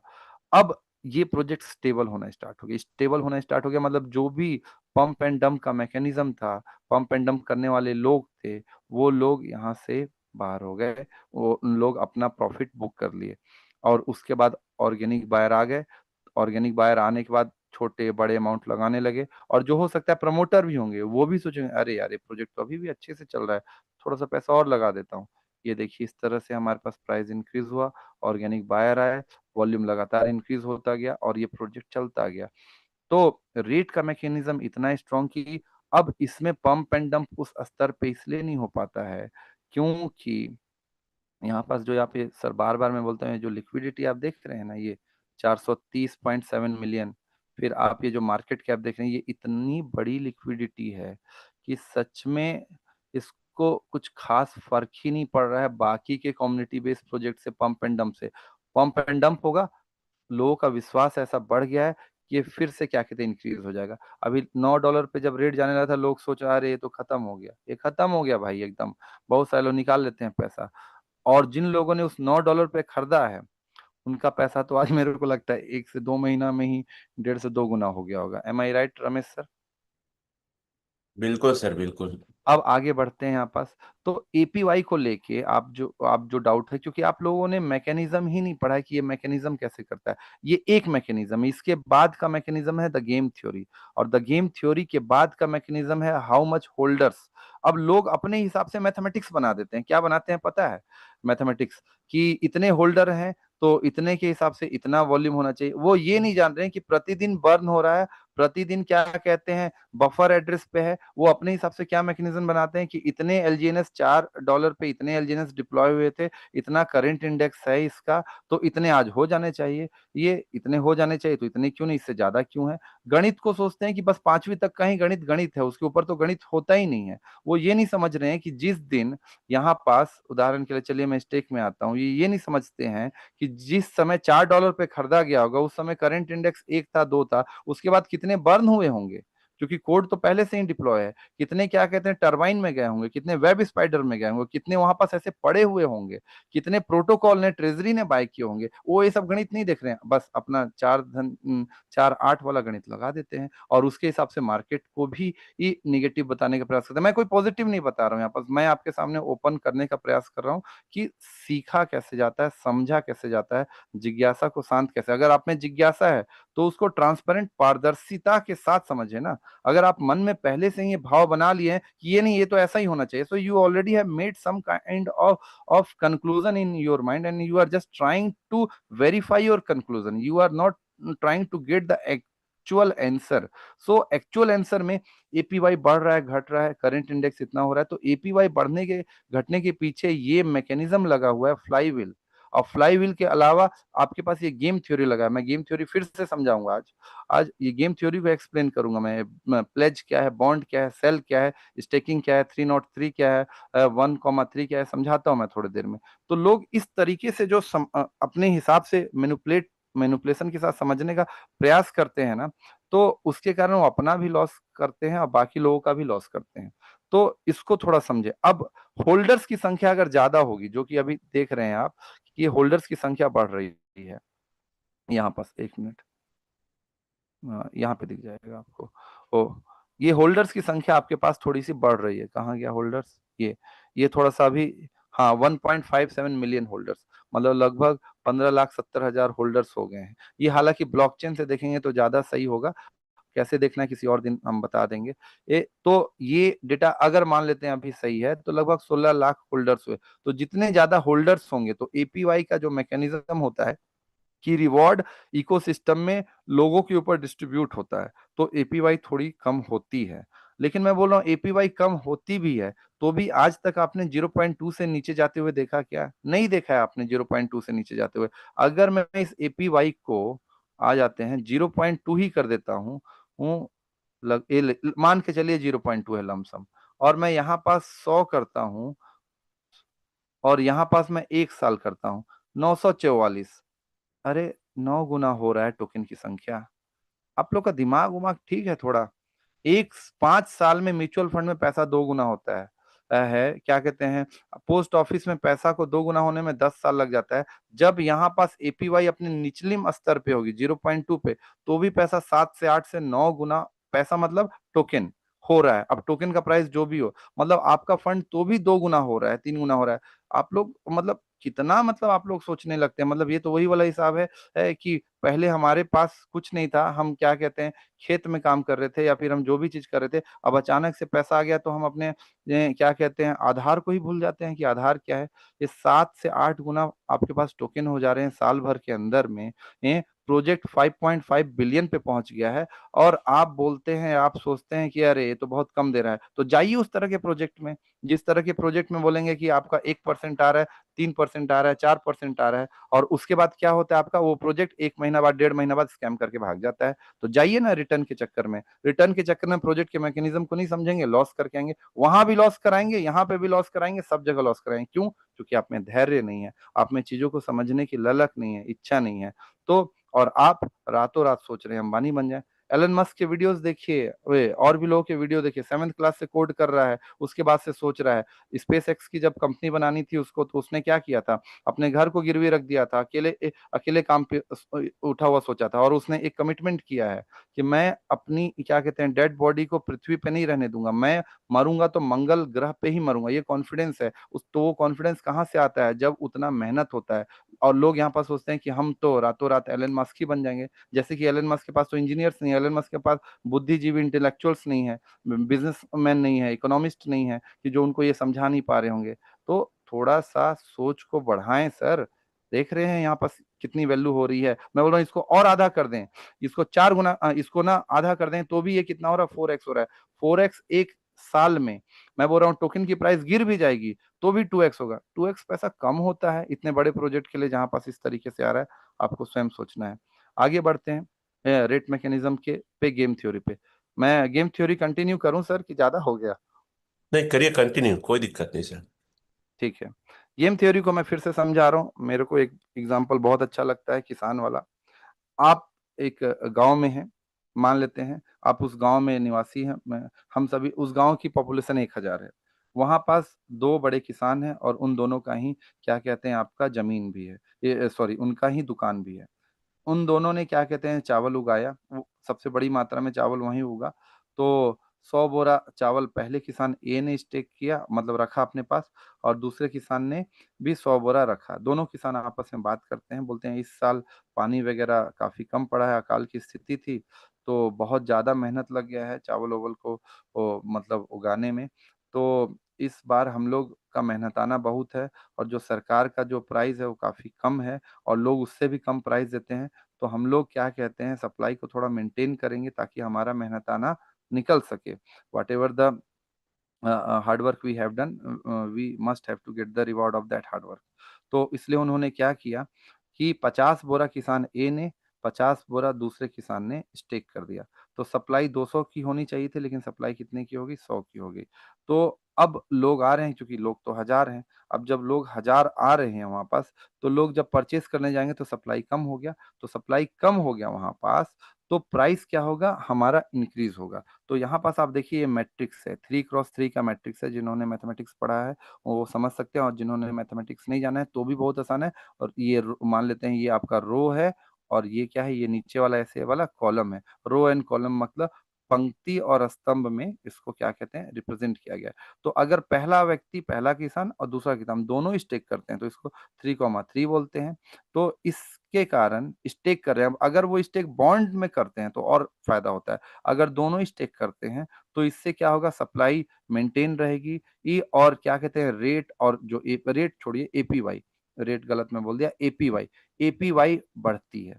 अगर उसमें एक व्यक्ति स्टेक करता है, दूसरा निकालता है, तो भी प्रोटोकॉल ठीक-ठाक चलता है। मतलब आप समझिए क्या हुआ कि दूसरे किसान के पास उसके परिवार वाले खुद जाते हैं हम और बोलते हैं कि हमने सुना है कि आप स्टेक करके रखे हैं 50 बोरा, इतना दिक्कत हो रहा है, बच्चा लोग को नहीं मिल रहा है खाने-पीने के लिए, थोड़ा 2-3 गो बोरा हमको दे दीजिए अलग से, पहले वाले किसान को कहाँ पता चलेगा? तो उनकी बातों में आ जाता है और कुछ अपने बेच देता है, मतलब वो सप्लाई को थोड़ा-सा क्या किया है, इंक्रीज़ कर दिया। तो चलिए उस थोड़ा-सा पैसा उसको मिल गया, लेकिन ये बात किसको पता चल गया? किसान एक को पता चल गया, वो बोला कि आप ऐसे करेंगे तो हम भी करेंगे, तो दोनों के दोनों सेल करने लगते हैं। तो यहाँ पास क्या है कि एक व्यक्ति प्रॉपर स्टेक करे और एक व्यक्ति थोड़ा बहुत निकालते रहे, तो ये सेकंड वाला मैकेनिज़्म होता है। अब क्या हुआ, तो मतलब एक किसान बेच रहा था, दूसरा अभी भी स्टेक कर रहा था। बाद में क्या हुआ जब पता चल गया, तो क्या हुआ कि दोनों बेचने लगे ये वाला। तो उस केस में प्रोजेक्ट के ऊपर क्या हो जाएगा, सप्लाई बढ़ जाएगी, अचानक से सप्लाई बढ़ जाएगी तो रेट डाउन हो जाएगा, और हमारे पास क्या कहते हैं प्रोटोकॉल कमजोर हो जाएगा। कोई एक बेचे कोई एक सेल करे तो भी प्रोटोकॉल में दिक्कत नहीं होगा। अगर क्या कहते हैं दोनों स्टे करेंगे तो प्रोटोकॉल मजबूत होगा। और ये फ्लाई व्हील तो मैंने आपको बताया ही। अब ये जो मैं आपको उदाहरण दिया उसको थोड़ा और आसानी से समझते हैं। इसको ओरिजिन ने पहले ही डिफाइन किया हुआ है। यहाँ पास देखिए प्रिजनर डायलेमा ओरिजिन ने लिखा है, ये उसका व्हाइट पेपर है। इसको समझते हैं। यहाँ पास यहाँ तक क्लियर हुआ क्या रमेश सर? आगे बढ़ूं? यस सर, आगे बढ़िए सर। अब प्रिजनर डायलेमा एक बहुत गजब का कॉन्सेप्ट है computer science and mathematics and logical field में। दो चोर होते हैं दो चोर क्या कहते हैं, एक चोरी करते हैं और पकड़ा जाते हैं। लेकिन पुलिस के पास एविडेंस नहीं है कि चोरी इन्हीं लोगों ने किया, बहुत ही कम एविडेंस है। तो दोनों चोर को वो लोग लेके आते हैं। उस चोर को यहाँ पास ना प्लेयर 1 प्लेयर 2 के हिसाब से बताया। आप इसको पढ़ेंगे ना तो आपको सब समझ आएगा। दोनों चोर ने पहले ही प्लानिंग किया हुआ था कि भाई अगर हम लोग पकड़ा जाएंगे ना तो तू कुछ नहीं बोलेगा, ना मैं बोलूंगा ना तू बोलेगा।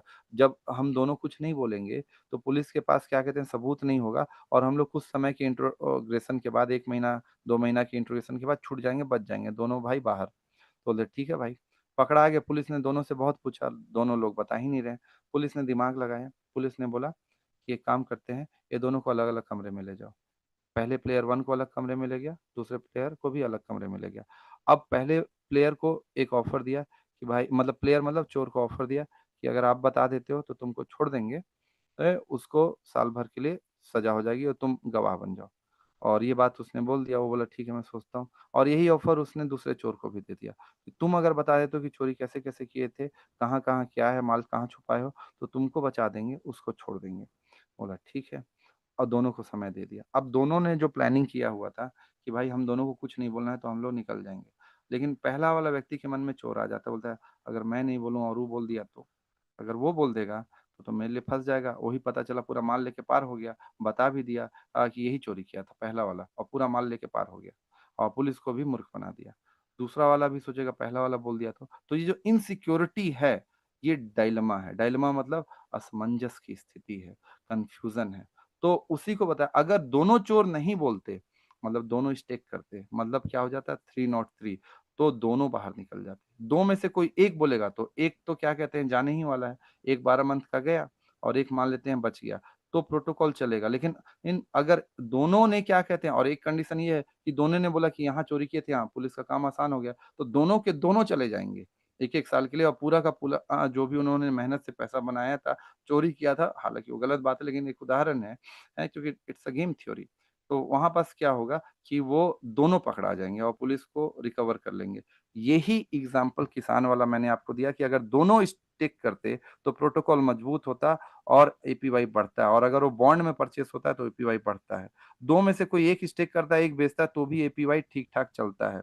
उसके बाद तीसरा मैंने क्या बताया, मतलब दूसरा बताया कि दोनों में से कोई भी एक, मतलब पहला अगर स्टेक करे दूसरा बेचे तो भी एपीवाई ठीक ठाक रहेगा, दूसरा स्टेक करे पहला बेचे तो भी एपीवाई ठीक रहेगा। 3 मैकेनिज्म हो गए। चौथा मैकेनिज्म दोनों बेच दिए, प्रोटोकॉल खत्म, ओरिजिन खत्म। लेकिन ऐसा होता नहीं है। क्यों नहीं होता है? क्योंकि इसके ऊपर ओरिजिन ने कई मैकेनिज्म लगाए हैं। जैसे कि ट्रेजरी में उन्होंने अभी आपको दिखाया $54 करोड़ रखे हुए हैं और वो लगातार बढ़ रहा है। जब आप डाई से परचेस करते हैं तो आपका कुछ पोर्शन ट्रेजरी में जाता है और वहीं से मिंट होकर निकलता है। दूसरा मैकेनिज्म उन्होंने क्या लगाया है, जो मैंने अभी आपको फ्लाई व्हील दिखाया। चौथा मैकेनिज्म क्या है, कम्युनिटी की ताकत। क्योंकि कम्युनिटी ये देख रही है कि हमको यहाँ से अच्छे खासे फायदे हो रहे हैं, धैर्य अगर हम रख रहे हैं, पेशेंस रख रहे हैं तो फायदे हो रहे हैं, तो कम्युनिटी ही ज्यादा डाउन नहीं होने देती है। पांचवा मैकेनिज्म मैंने क्या बताया कि अगर डाउन होता भी है तो उन्होंने 0.2 से नीचे अभी तक जाने नहीं दिया है। इस तरह का मैथमेटिक्स बना के रखा हुआ है। तो 0.2 से नीचे नहीं जा रहा है, तो 0.2 पे मिनिमम भी लें तो भी आपको दिख रहा है 7 से 8 8 मतलब एक्स क्या कहते हैं आपका टोकन की संख्या, और कम है वो टोकन की संख्या। और अगर ये आपको कम लगता है तो फिर आप मेहनती नहीं है, आप में ग्रीड बहुत ज्यादा है। जी सर, धन्यवाद। थैंक यू सर, बहुत डीप में आपने इसे क्लियर किए हैं। देखिए साथियों, हम सभी का उद्देश्य, खासकर ग्रो टुगेदर टीम का उद्देश्य, हमारा उद्देश्य यह है कि लोगों को सच में ओरिजिन और क्रिप्टो की जानकारी देना। सर एक और सवाल है कि जब हम डेक्स टूल में देखते हैं तो एक वॉलेट से बाय होता है। जब मैं अंबिकापुर में था तो हम हाई बाय देख रहे थे, तो आप बोले थे ये नहीं है, तो वो उसके बारे में थोड़ा बताएंगे सर, ये कौन खरीद देखिए, रहा है और क्या है? ये बहुत अच्छी चीज है। ये आपने एएमएम एक कॉन्सेप्ट होता है डिसेंट्रलाइज वर्ल्ड में। एएमएम का मतलब होता है ऑटोमेटिक मार्केट मेकर, जो प्रोटोकॉल का ही पार्ट होता है एक तरह से। प्रोटोकॉल का पार्ट ये होता है कि अगर कोई वेल्स मतलब जिसके पास बहुत क्या कहते हैं पैसा है, वो क्या किए अचानक से, उदाहरण के लिए अब किसी भी एक एड्रेस के पास 1% से तो ज्यादा नहीं है, लेकिन मान लेते हैं कोई एक व्यक्ति है, जिस व्यक्ति ने क्या किया कि उसने फॉर एग्जांपल के लिए 1 CR का एलजीएनएस टोकन बाय कर लिया। 6 मंथ बाद उसके एलजीएनएस टोकन की संख्या, मान लेते हैं प्राइस वही रहता है, 1 CR से 3 CR पे पहुंच गया। वो 3 CR पे पहुंच गया, अब वो 3 CR को पूरा मारेगा डंप। अब जैसे ही 3 CR डंप होगा, क्योंकि ये लिक्विडिटी पूल से निकालेगा, तो इतना बड़ा कैंडल बनेगा कि लोग पैनिक कर जाएंगे, और लोग पैनिक कर जाएंगे तो मार्केट डाउन ट्रेड हो जाएगा।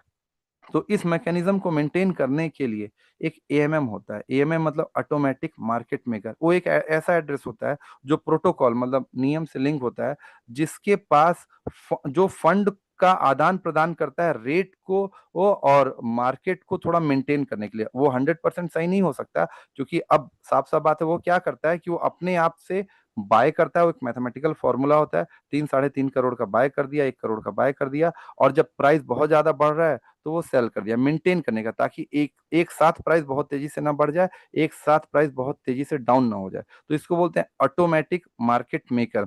तो ये जो आप एड्रेस देखते हैं वो एएमएम की तरह ही काम करता है, लेकिन लोग उसको, मेरे पास वीडियोस भी कई लोग भेजे, क्योंकि अब बात वही होता है कि उसको समझने का प्रयास थोड़ा और डीप में करते।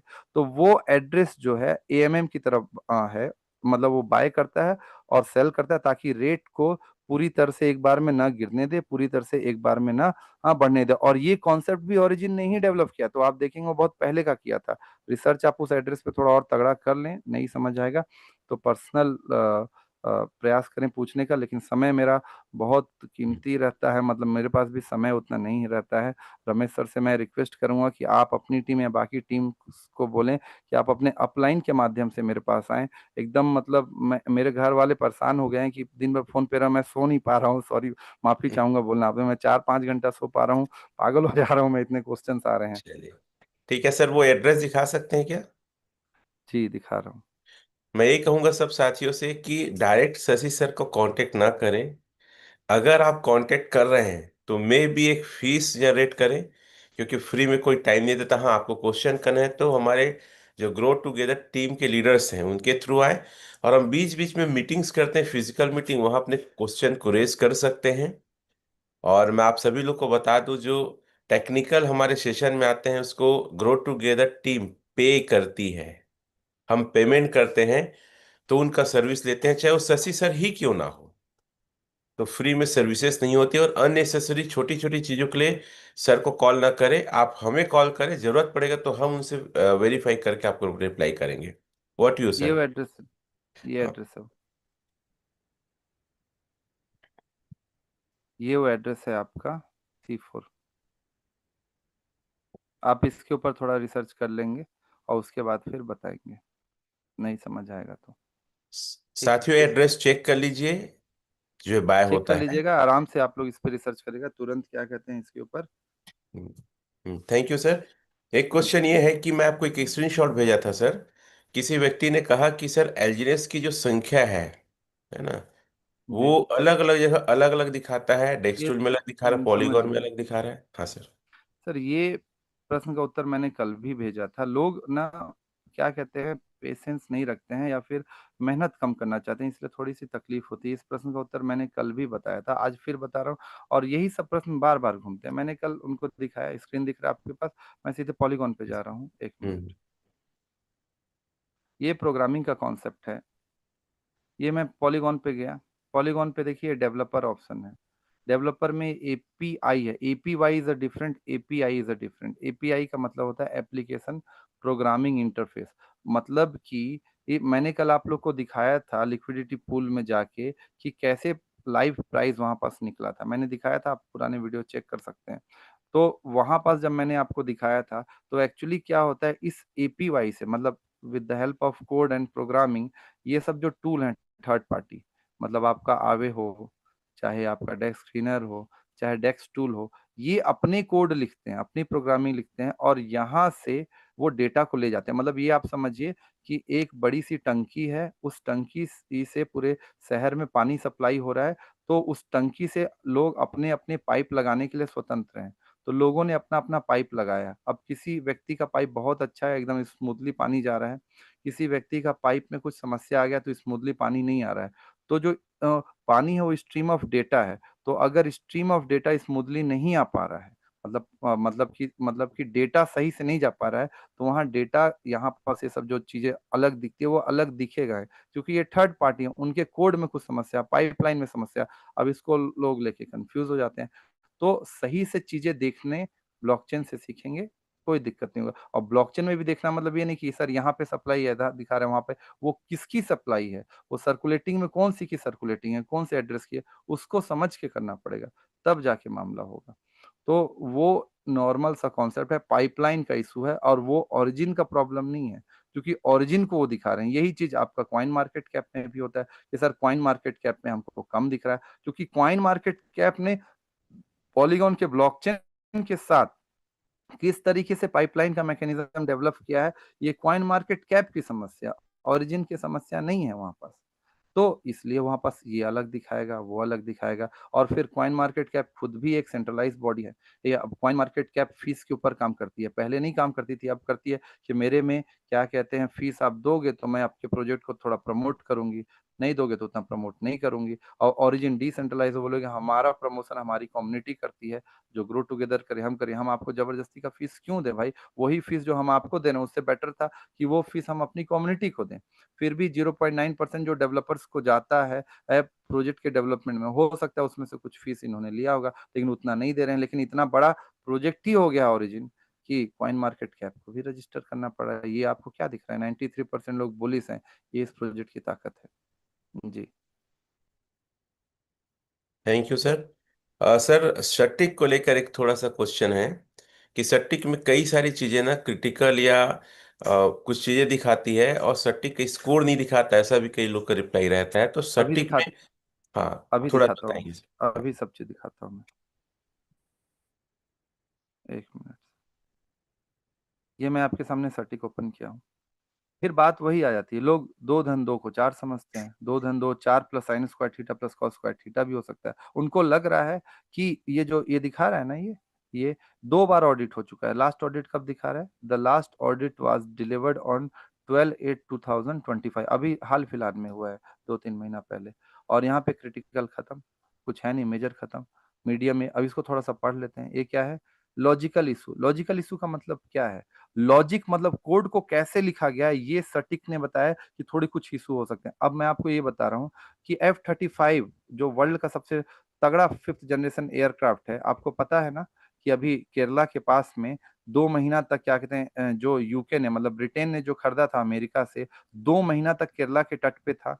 आप पड़ा हुआ था इंडियन एयरफोर्स के पास में, उसमें कुछ इशू आ गया था, अमेरिका से इंजीनियर्स आए, उसके बाद भी वो सॉल्व नहीं हो पाया, फिर उसको बाद में एयरलिफ्ट करके ले जाना पड़ा। उनको ये डर लग रहा था कि भारत इसकी टेक्नोलॉजी ना निकाल ले, और उतने 2 महीने तक पड़ा हुआ था। पहले तो फ्री में हुआ, लेकिन भारत सरकार बोले कि 2-2 3-3 महीने तक आप अपने फाइटर एयरक्राफ्ट को यहाँ पास रखोगे तो हम उसका चार्जेस लेंगे। तो वर्ल्ड की सबसे मोस्ट पावरफुल और मोस्ट क्या कहते हैं advance fighter aircraft technology, fighter aircraft में इसलिए बार बार बोलता हूँ, फाइटर एयरक्राफ्ट की जो टेक्नोलॉजी होती है, जो टरबाइन मैकेनिज्म होता है, वो काफी कॉम्प्लिकेटेड होता है। भारत अभी तक अपना प्रॉपर इंजन नहीं बना पाया है। आप ये समझिए कि एक इंजन बनाना फाइटर एयरक्राफ्ट की कितनी कॉम्प्लिकेटेड होती है, जबकि हमारे पास रॉकेट की इंजन है, but we don't have a proper engine of the fighter aircraft, we are working. और हमारे पास उस इंजन का नाम है कावेरी, कावेरी इंजन के ऊपर हम काम कर रहे हैं। और कई बार होता है कि हम रसिया से हेल्प लेना चाह रहे हैं, यूएसए इस तरीके से करता है, भारत के इंजीनियर्स भी काफी प्रयास कर रहे हैं। तो जो साइंस एंड टेक्नोलॉजी है वो इवोल्यूशंस की ओर जाती है, मतलब धीरे धीरे चीजें होती हैं ही हैं। अब इसके कितने सारे स्मार्ट कॉन्ट्रैक्ट हैं, वो आने हैं, टेक्निकल चीजें हैं थोड़ी सी, तो लॉजिकल इशू बता रहा है, कोई बहुत बड़ी चीज नहीं, लोग इसको छोड़ के चल देते हैं। तो जाइए ना ऐसे प्रोजेक्टों में, लोग ऐसे चल जाते हैं, ऐसे सोच के मार्केटाइज हो जाते हैं। यहाँ पर स्कोर दिखा रहा था 100 और स्कैम करके चले गए, लेकिन फिर भी मैं अभी आपको स्कोर भी दिखाता हूँ। तो ये कुछ बहुत बड़ी प्रॉब्लम नहीं है। अब लॉजिकल इशू क्या है, तो लोग लॉजिकल इशू को पढ़ने का प्रयास नहीं, लॉजिकल इशू बहुत बड़ी चीज नहीं होती है। ऐसा अगर मैं टेक्निकल या इंजीनियर बात करूं तो ये बहुत बड़ी समस्या नहीं होती है लॉजिकल इशू। लॉजिक का सिंपल मतलब है कि आप आप एक्चुअली में एक काम को वो करने के लिए 2 रास्ते हैं आपके पास। पहला रास्ता छोटा है, दूसरा रास्ता बड़ा है। तो आप छोटे रास्ते से जा सकते थे, आप बड़े रास्ते से क्यों गए? तो उसको लॉजिकली बोल सकता है कि आपको छोटे रास्ते से जाना था। लेकिन ओरिजिन ने ये सोच के रखा हुआ कि हम बड़े रास्ते से इसलिए जा रहे हैं, हम शॉर्टकट नहीं मार रहे हैं कि कल को प्रोटोकॉल पे कोई दिक्कत ना हो। तो उसको लोग समझ लेते हैं ये प्रॉब्लम है। माइनर बता रहा है, हमारे पास ये भी लॉजिकल इश्यू। कोडिंग स्टाइल ये कुछ चीज़ नहीं है। अब मेरे कपड़े पहनने का ढंग कुछ अलग हो सकता है, किसी के कपड़े पहनने का ढंग कुछ अलग हो सकता है। तो कोडिंग स्टाइल अब ऐसे-ऐसी चीज़ है क्योंकि आप गहराई में उसको समझने का प्रयास नहीं कर रहे हैं। समझे ना आपको टोटल चीज़ क्लियर हो जाएगा। कोई व्यक्ति पेट से सीख के थोड़ी आता है सर। और ऐसा थोड़ी है कि आपको इंजीनियरिंग ही करना पड़ेगा। अरे आपके पास चैट जीपीटी है, आपके पास क्या कहते हैं एआई के टूल हैं। हम जब पढ़ते थे तो कुछ नहीं था। आप एक-एक चीज़ पढ़ सकते हैं लेकिन उसके लिए समय देना पड़ता है। आप समय देना नहीं चाह रहे हैं तो आपकी अज्ञानता ही आपका लॉस कराता है। क्यों? क्योंकि जो व्यक्ति जिसकी मंशा साफ नहीं है, वो पढ़ेगा और अपने हिसाब से चीज़ों को मैनिपुलेट करेगा और आपको प्रोजेक्ट से हटवा देगा। प्रोजेक्ट से हटवाने के बाद आपका लॉस हो जाएगा। आपके पास टोकन था, उसको आप बेच-बाच के दूसरे में चले जाएँगे और बाद में जब आपका लॉस हो जाएगा, वो व्यक्ति साइड हो जाएगा और आपको लगेगा मेरे एक इग्नोरेंस ने मेरा इतना बड़ा लॉस करा दिया। तो आप स्वयं पढ़ें, स्वयं सीखें, सही तरीके से सीखें, आपका लॉस बचेगा। आप स्कोर की बात कर रहे थे, ये क्या स्कोर है सर? 73.72 मतलब लोग पढ़े ही नहीं है, देखे ही नहीं है। सेकंड ऑडिट हुआ ना, ये स्कोर है 73.72 100 में। ये छोटा-मोटा स्कोर नहीं, बहुत अच्छा स्कोर है। उसके बाद मैंने कल क्या बताया था कि इतने सारे अभी स्मार्ट कॉन्ट्रैक्ट डिप्लॉय होने हैं। सॉफ्टवेयर में जब हम बनाते हैं तो अलग-अलग मॉड्यूल पे काम करते हैं। जब मैं भी काम कर रहा था तो मैं एक मॉड्यूल पे था, कई सारे लोग थे अलग-अलग मॉड्यूल पे काम करते हैं। उन सभी मॉड्यूल को एक साथ असेंबल किया जाता है। जैसे कि अलग-अलग पार्ट आए, असेंबल किए, तब वहाँ पास वो स्वरूप पकड़ता है। तो अभी तो स्टार्ट हुआ है प्रोजेक्ट। तो अभी तो इसके कितने चीज़ें आरडब्ल्यूए फिर स्टेबल कॉइन ए प्रॉपर, फिर अनूबी, फिर उसके बाद आपका जीके सिंक वाला ज़ीरो नेट, बहुत सारी चीज़ आने हैं। तो जब वो सब चीज़ आएगा, जब अनेबल होगा, जब सारी चीज़ जब पूरा का पूरा चीज़ अनेबल हो जाएगा, तब यहाँ पास आपको अंडर इवोल्यूशन से आपको दिखा देगा कि स्कोर कितना है। इसलिए यहाँ पे स्कोर नहीं दिखाता है, लेकिन यहाँ पे स्कोर दिख रहा है। और सटीक के पूरे रिपोर्ट को अगर पढ़ना है, ये देखिए यहाँ पास ओपन करके रखा है मैंने, ये सब पूरे रिपोर्ट को पढ़ना है, ये देखिए स्कोर दिखा रहा है यहाँ पास। तो सटीक के रिपोर्ट को पढ़ना भी आसान चीज़ नहीं है। आप पहले सटीक को पढ़ने के लिए, क्योंकि सटीक के पास पता नहीं कितने टॉप लेवल के इंजीनियर्स की टीम होगी। मैं एक छोटा-सा व्यक्ति समझने का प्रयास कर रहा हूँ, तो मेरा हालत खराब हो जा रहा है। तो आपको और कितना मेहनत करना पड़ेगा। आप मेहनत करें, सटीक के पूरे कॉन्सेप्ट को समझने में मेरी भी इ इ ए को भी काफ़ी तकलीफ होता है, तो फिर भी मैं प्रयास करते जा रहा हूँ। तो आप सोचेंगे कि बस ये अंग्रेजी में जो लिखा हुआ है इसको पढ़ लेते हैं, इसी से मतलब हो जाएगा, तो ऐसा नहीं होता है। उसके पीछे कई डीप कॉन्सेप्ट लगे हुए हैं। अ, क्योंकि सटीक ने क्या बताया कि यहाँ पे इस कॉन्ट्रैक्ट जो है रिनाउंस्ड है, मतलब कि जो डेवलपर्स हैं, जो क्रिएटर्स हैं, वो इसको मॉडिफाई उस तरीके से नहीं कर सकते हैं। और इसके रिनाउंस कोड को निकालने के लिए ब्लॉकचेन में जो कोडिंग स्टाइल है वो बहुत ही डिफरेंट तरीके से है और वो बहुत ही लॉजिकल तरीके से लिखी है। जो जो सटीक के इंजीनियर्स ने उसको समझा है और सटीक ने एक स्कोर दिया हुआ है। तो पहले थोड़ा अच्छे से उसको समझें। अब ये अलर्ट पे आ जाएँगे, अलर्ट क्या है? तो थोड़ा-सा नॉर्मल चीज़ देखें, अलर्ट क्या है? यहाँ पास तो 100% का स्कोर का कुछ एक प्रोजेक्ट था। मैंने कुछ दिन पहले देखा 12 बिलियन के पे वो स्कैम करके चली गई। तो थोड़ा-सा समझें, देखें। सटीक का स्कोर ज़्यादा है इसका ये अर्थ नहीं कि वो प्रोजेक्ट एकदम सही होगा। क्योंकि हो सकता है उस प्रोजेक्ट ने केवल 1-2 स्मार्ट कॉन्ट्रैक्ट को क्या किया होगा, डिप्लॉय किया होगा और उसके बेसिस पे क्या किया, इन्होंने तो कोड वेरीफाई किया और स्कैम करके चले गए। तो केवल उसको पत्थर की लकीर ना समझ लें। जी सर, दिखा दिया थैंक मैंने, यू सर। प्रयास किया। शशि सर का सेशन एक और सेशन हमारा रहेगा, और वो रहेगा अनुबी, और एक के ऊपर स्पेशल रहेगा। और बहुत सारे क्वेश्चन है, टाइम अलाउ नहीं करता। आखिरी एक क्वेश्चन है सर, उससे पहले मैं ऑडियंस से पूछना चाहूंगा, क्या ग्रो टुगेदर टीम ने एक पूरा हफ्ते भर के लिए डिजिटल टेक्निकल क्वेश्चन रखा है? ये अच्छा ही, बहुत अच्छा चैट के होता है। क्या ऐसे सेशन हमारे पैनल में ओरिजिन के विषय में होनी चाहिए? तो आप यस लिख सकते हैं। सर एक क्वेश्चन है, लास्ट क्वेश्चन है, ओरिजिन के जो क्रिएटर है उसकी इंजीनियरिंग के बारे में आपका क्या विचार है? मैंने तो अभी आप लोग को इतना बताया, मेरा हालत खराब हो जाता है सर इस लेवल की इंजीनियरिंग को समझने में कि क्या गज़ब का टरबाइन मैकेनिज़्म इन्होंने डेवलप किया है। 24 घंटे, 16 घंटे लॉक मैकेनिज़्म के बाद ट्रेज़री बॉन्ड, फ्लाई व्हील, फिर और भी पता नहीं क्या-क्या है। तभी तो इस तरह का प्रोजेक्ट आया, कम्युनिटी सिस्टम में ऐसा प्रोजेक्ट नहीं था। मेरा एकदम मतलब सर फटने लगता है सर। जब मैं पढ़ने का प्रयास करता हूँ, जिज्ञासा है इसलिए पढ़ता हूँ। तो गजब की इंजीनियरिंग है। होप सो ये प्रोजेक्ट इसी तरीके से चलते रहेगा, जो कि चलेगा ही, क्योंकि मेरे हिसाब से मैंने जो स्टडी कर किया है और जो स्टडी कर पा रहा हूँ, आगे भी करते रहूँ, क्योंकि learning is a continuous process. इस लगातार सीखते जा रहे हैं हम लोग और सीखते जाएँगे। 100% मैं सही नहीं हो सकता हूँ, लेकिन मैंने जो अभी तक सीखा, मेरे हिसाब से केवल मेरा है ये तर्क, क्योंकि मैं अभी तक आप सभी लोग को बोल रहा हूँ कि आप स्वयं से सीखें, पैसा आपका है, फंड आपका है, तो आप अपने विवेक का उपयोग करके पैसा लगाएँ। मेरे हिसाब से जैसे मैं जो अभी सीख रहा हूँ, गलत हो सकता हूँ, लेकिन मेरे हिसाब से ये प्रोजेक्ट नेवर एंडिंग है। नेवर एंडिंग, चैट में लिख सकते हैं नेवर एंडिंग। तो सर हम आपसे यहीं तक का आज समय लिए हैं, और भी आपका जी सेशन अभी सर, बाकी है, बहुत उसमें कॉल आ रहे हैं सर जुड़िए। मेरे मतलब ड्यूटी वाले एरिया ऑफिस से, मैं वहाँ का ओके कॉल ओके। नहीं उठाया हूँ। अमरदीप सर, मैं आपको टेक ओवर करना चाहूंगा, हैंड ओवर करना चाहूंगा। हमारे नए डाव अचीवर हैं रायपुर से, उन्हें आप आमंत्रित करें। Thank you so much sir, बहुत बहुत धन्यवाद। आपको सैल्यूट है। चैट में मैं देख रहा था, wow thank you sir sir. आपका क्या नॉलेज है करके, बहुत सारे ऑसम चैट आ रहे थे। Thank you very much sir, thank you. Amardeep sir, over to you. आप हमारे नए डाव अचीवर्स को आमंत्रित करें, आप जी उनको सर। दें।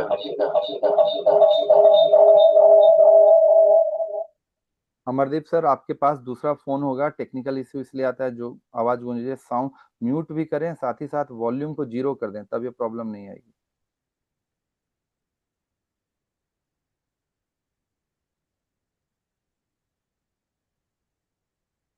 अनम्यूट चेक कर लें। जी sir, thank you so much sir. ये लैपटॉप मेरा को होस्ट नहीं था। सो बहुत बहुत धन्यवाद Ramesh sir and Shashi sir, आप दोनों का, कि आप दोनों ने इतनी अच्छी तैयारी की और इतनी अच्छा ये पॉडकास्ट सेशन, हमारा जो क्वेश्चन आंसर सेशन के जैसा ये पूरा हमारा प्रोग्राम जा रहा है, और 7 डेज का ये महाकुंभ टेक्निकल ट्रेनिंग जो ग्रो टुगेदर पूरे इंडिया को दे रहा है। तो सबसे पहली बात तो रमेश सर है ना, grow together, Shashi sir and पूरी कम्युनिटी जो इसको प्रोवाइड करवा रही है हमारी ग्रो टुगेदर की। तो मैं ये चाहता हूँ शशि सर के लिए और रमेश सर के लिए एक बार जोरदार तालियां होनी चाहिए।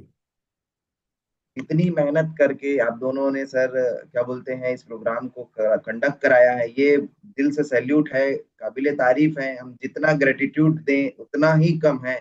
और इतने सारे लोगों की दुआएं, आशीर्वाद या प्यार इसने आप लोगों तक पहुंचेगा, कि आप सभी जो है ऑलरेडी एक सक्सेसफुल पर्सन है अपने अपनी फील्ड में, और उसके बाद भी आप लोगों के कल्याण के लिए, लोगों के भविष्य के लिए इतने चिंतित है, इतनी पढ़ाई करके, इतनी मेहनत करके आप यहाँ पर आ रहे हैं।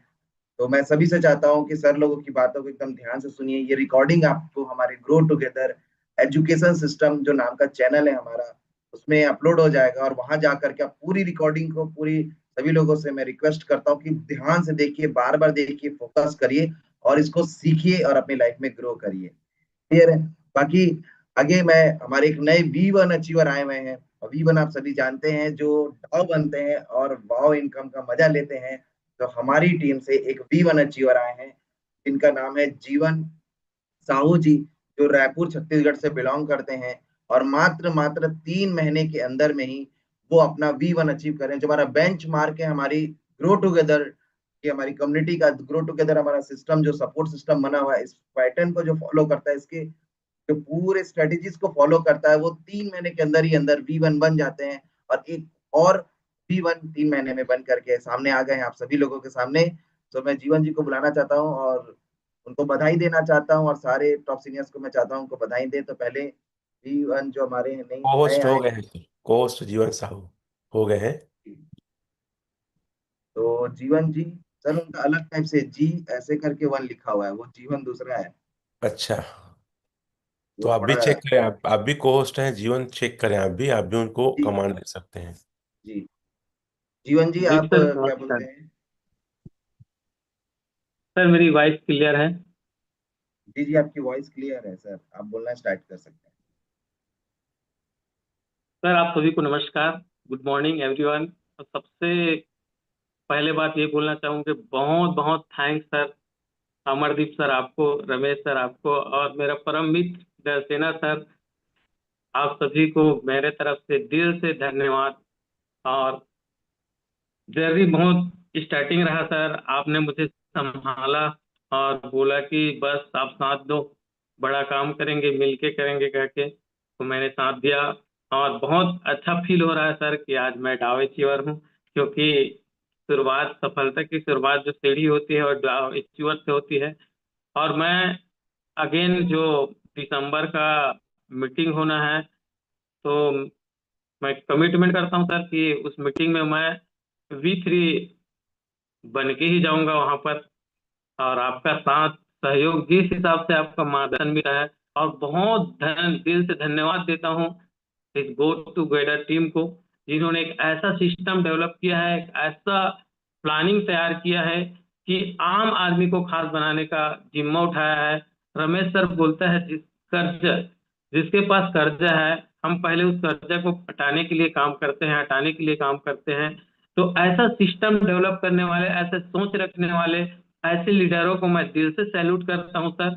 और मैं भी नेटवर्क मार्केटिंग बहुत दिनों से कर रहा था, लेकिन इस प्रकार का अचीवमेंट, मैं RCM जर्नी स्टार्ट किया था 18 साल की उम्र में।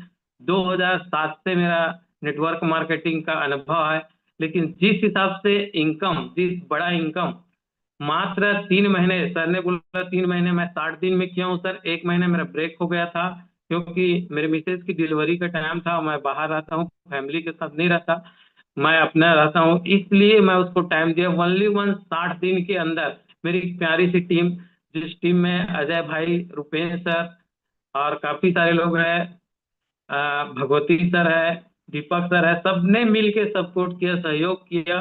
और सबसे बड़ा योगदान हमारे डरसेना सर और अमरजीत सर का है। अमरजीत सर ने मुझे जब जब हताश और निराश हुआ, तो उन्होंने मुझे संभाला, बोला यार आप साथ दो, इतना जल्दी बड़ा अचीवमेंट नहीं आएगा, आप बस साथ दो, घबराओ मत। फिर मैं कमिटमेंट किया सर कि मुझे इतना जल्दी ही करना है। मंगल आज मेरा V1 कंप्लीट होने का था, चेक आ गया था, लेकिन सर ने मुझे रिंग करके बोला जितना जल्दी हो यार कंप्लीट करो, बोल कोशिश करता हूँ। फिर हो गया सर कि बहुत बहुत जितना तारीफ की जाऊँ, अमरदीप सर और दरसेना सर मेरे परम, मतलब भाई जैसा है, उम्र में छोटा है, लेकिन सैल्यूट है उसके नॉलेज को। और आज ज्यादा कुछ नहीं बोलेंगे सर, अपना सेशन रहेगा, लेकिन इतना बोलना चाहेंगे, डाव टीचर बनने का फीलिंग अलग होता है। और बहुत ज्यादा एक्साइटमेंट है, बहुत ज्यादा खुशी है। और इसका श्रेय मैं टोटल टोटल देना चाहूंगा अपनी प्यारी सी टीम को, अपनी गुरुदेवों को। और जिस हिसाब से सर आप लोग गाइड करते हैं, खास तौर से अमरदीप सर, डरसेना सर और पटेल सर, तारीफ के काबिल नहीं सर आप लोग। सैल्यूट है आप लोग को, सैल्यूट है कि इस प्रकार के मुहिम छिड़े हैं कि आम लोग को खास बनाने के लिए लोग एक दूसरे के टांग खिंचाई करते हैं। लोगों ने गेट टुगेदर एक ऐसा प्रोग्राम सिस्टम बनाया जिसके अंदर हर आदमी कम से कम डाउन इनकम के लिए 3.5 लाख, 4 लाख, 5 लाख रुपए महीने का आदमी बनता है, और क्वालिफाई करता है, अपना डाउ सब चीज मेंटेन करता है, तो 9 से 10 लाख रुपए इनकम लेता है। तो बताओ सर, इस सिस्टम के अलावा ऐसा कौन सा प्लेटफॉर्म है जहां 3 महीने के अंदर आदमी को तैयार किया जाता है और हर महीने की इनकम 9 से 10 लाख लिया जाए? मुझे तो नजर नहीं आता सर, बहुत सारे किया हूँ, लेकिन ये ओरिजिन एक ऐसा बेस्ट प्लेटफॉर्म है। आने वाले फ्यूचर में मुझे लगता है, शशि सर भी बोलते हैं, ये लाइफ टाइम प्रोजेक्ट है, ये चंद दिनों का प्रोजेक्ट नहीं है, इसको सीखना पड़ेगा। हर बार बोलते हैं, हमारे रमेश सर भी बोलते हैं कि इसको सीखना पड़ेगा। और मैंने सीखने का प्रयास किया हूँ सर, मात्र मात्र सीखने का प्रयास की वजह से ही आज यहाँ तक पहुंचा हूँ, और मैं कंटिन्यू सीखना चाहता हूँ। और इतना ही बोलना चाहूंगा, आपको अगर बिजनेस में सफलता पाना है तो आपको गुरु बनाना पड़ेगा, और जिस हिसाब से उसके मार्गदर्शन में चलना पड़ेगा, उसकी बातों को अमल करना पड़ेगा। अमरदीप का उस बात मुझे याद है सर जी का, कि मैं गांव गया था, वहाँ नेटवर्क इशू था, तो उन्हें मुझे चिल्लाया कि सर आपको आज ही की तारीख में V1 बनना है, अब क्या करोगे, कैसे करोगे, मैं नहीं जानता, मैं आपके साथ हूँ। और उसकी बातों ने मुझे क्लिक किया, और एक दिन बाद सर आपके बोले हुए मार्गदर्शन पे और अमर डसेना सर के सहयोग से हम V1 बन गए सर। बहुत अच्छा फीलिंग हुआ गुरुदेव, बाकी धन्यवाद, थैंक यू, दिल से धन्यवाद सर। और मैं चाहता हूँ कि आने वाला समय बहुत जल्दी हमारे टीम में बहुत सारे अचीवर पैदा हो, और आप लोग का सानिध्य, सहयोग इसी तरह मिलता रहे। और उम्मीद है आगे भी इस तरह से आप लोग का सहयोग मिलता रहेगा। धन्यवाद सर जी, बहुत बहुत धन्यवाद Amardeep sir. Most Amardeep welcome sir. Sir. And again आपको बहुत बहुत बधाई, और शानदार आपका स्पीच भी रहा और आपका एक्सपीरियंस रहा। मैं आपसे एक चीज जानना चाहता हूँ, आपने ऐसा क्या, अपना डाउन रखिए कैमरा जीवन सर, आप ये चीज बताइए कि आपने जो ग्रो टुगेदर सिस्टम में जो जो बताया गया, ठीक है, सारा चीज जो आपके सीनियर्स ने गाइड किया, जो यहाँ पर ट्रेनिंग दी जाती है, ठीक है, वो फॉलो करके आपको रिजल्ट आया कि नहीं आया, ये बताइए सबको। आप ही स्पॉटलाइट में रहिए सर, जीवन को सर को ही स्पॉटलाइट में रखिए। जीवन सर, आप अपने आप को अनम्यूट करिए कि आपने अलग से कुछ स्टेप्स ले लिए और क्या बोलते हैं आपको रिजल्ट आ गया। आपको अनम्यूट का राइट है जीवन सर, जल्दी से अपने आप को अनम्यूट करें।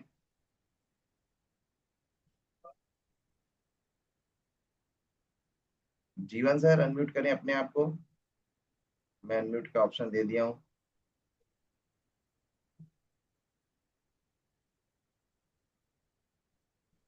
सर वो हो नहीं पा रहे हैं आई थिंक। चलिए कोई बात नहीं है, समय भी ज्यादा हो चुका है। तो मैं आपको ये सभी को ये बताना चाह रहा हूँ कि जो स्टेप्स, जो ट्रेनिंग यहाँ दी जा रही है, उस स्टेप्स को फॉलो करके 45 लोग आज V1 बन चुके हैं सिर्फ 10 महीने में। तो ये सिस्टम का रिजल्ट है, ओरिजिन प्रोजेक्ट की ताकत है, दैट्स वाई ये हो पाया है। तो मैं चाहता हूँ सारे हमारे V4 एंड अबव जो है वो एक बार जल्दी से बधाई दें, और हम सेशन को फिर आगे एंड करें और कल की तैयारी करें। कल हमारा और तबाही सेशन होने वाला है। आई थिंक रमेश सर, कल शशि सर ही आने वाले हैं। आई ट्राई कर रहे हैं, बाकी जो भी आएंगे लिजेंट आएंगे। तो कल भी या परसों, अभी जो 7 दिन का लगातार है वो शेड्यूल बना हुआ है, क्योंकि अगर आज बहुत सारे क्वेश्चंस और रेज होते हैं तो कल शशि सर आके और क्लियर करेंगे, और नहीं सारा चीज एंड हो गया तो फिर कल एक नए टेक्निकल पर्सनालिटी जो है, एक नए अच्छे बड़े लेवल के सॉफ्टवेयर इंजीनियर्स वो आने वाले हैं, जिनसे बहुत सारे लोग फर्स्ट टाइम मिलेंगे। तो बहुत सारा पूरा नॉलेज का यहाँ ज्ञान और गंगा सागर यहाँ बह रहा है। जो ध्यान से अटेंड करेगा वही आगे बढ़ेगा। सो मैं चाहता हूँ कि सारे V4 अचीवर जो हैं वो आए और सर को बधाई दे, जीवन सर को। ओवर टू यू चलो, रमेश मैं सर। सबसे पहले बधाई देता हूँ, बहुत बहुत बधाई हो जीवन सर आपको V1 बनने के लिए। हमारी दुआ प्रार्थना है कि आप आगे V2 V3 से लेकर V6 का रैंक कवर करें, और जो आपने टारगेट किया है V3 हमारे मेगा इवेंट में, उसमें V3 बन के आए।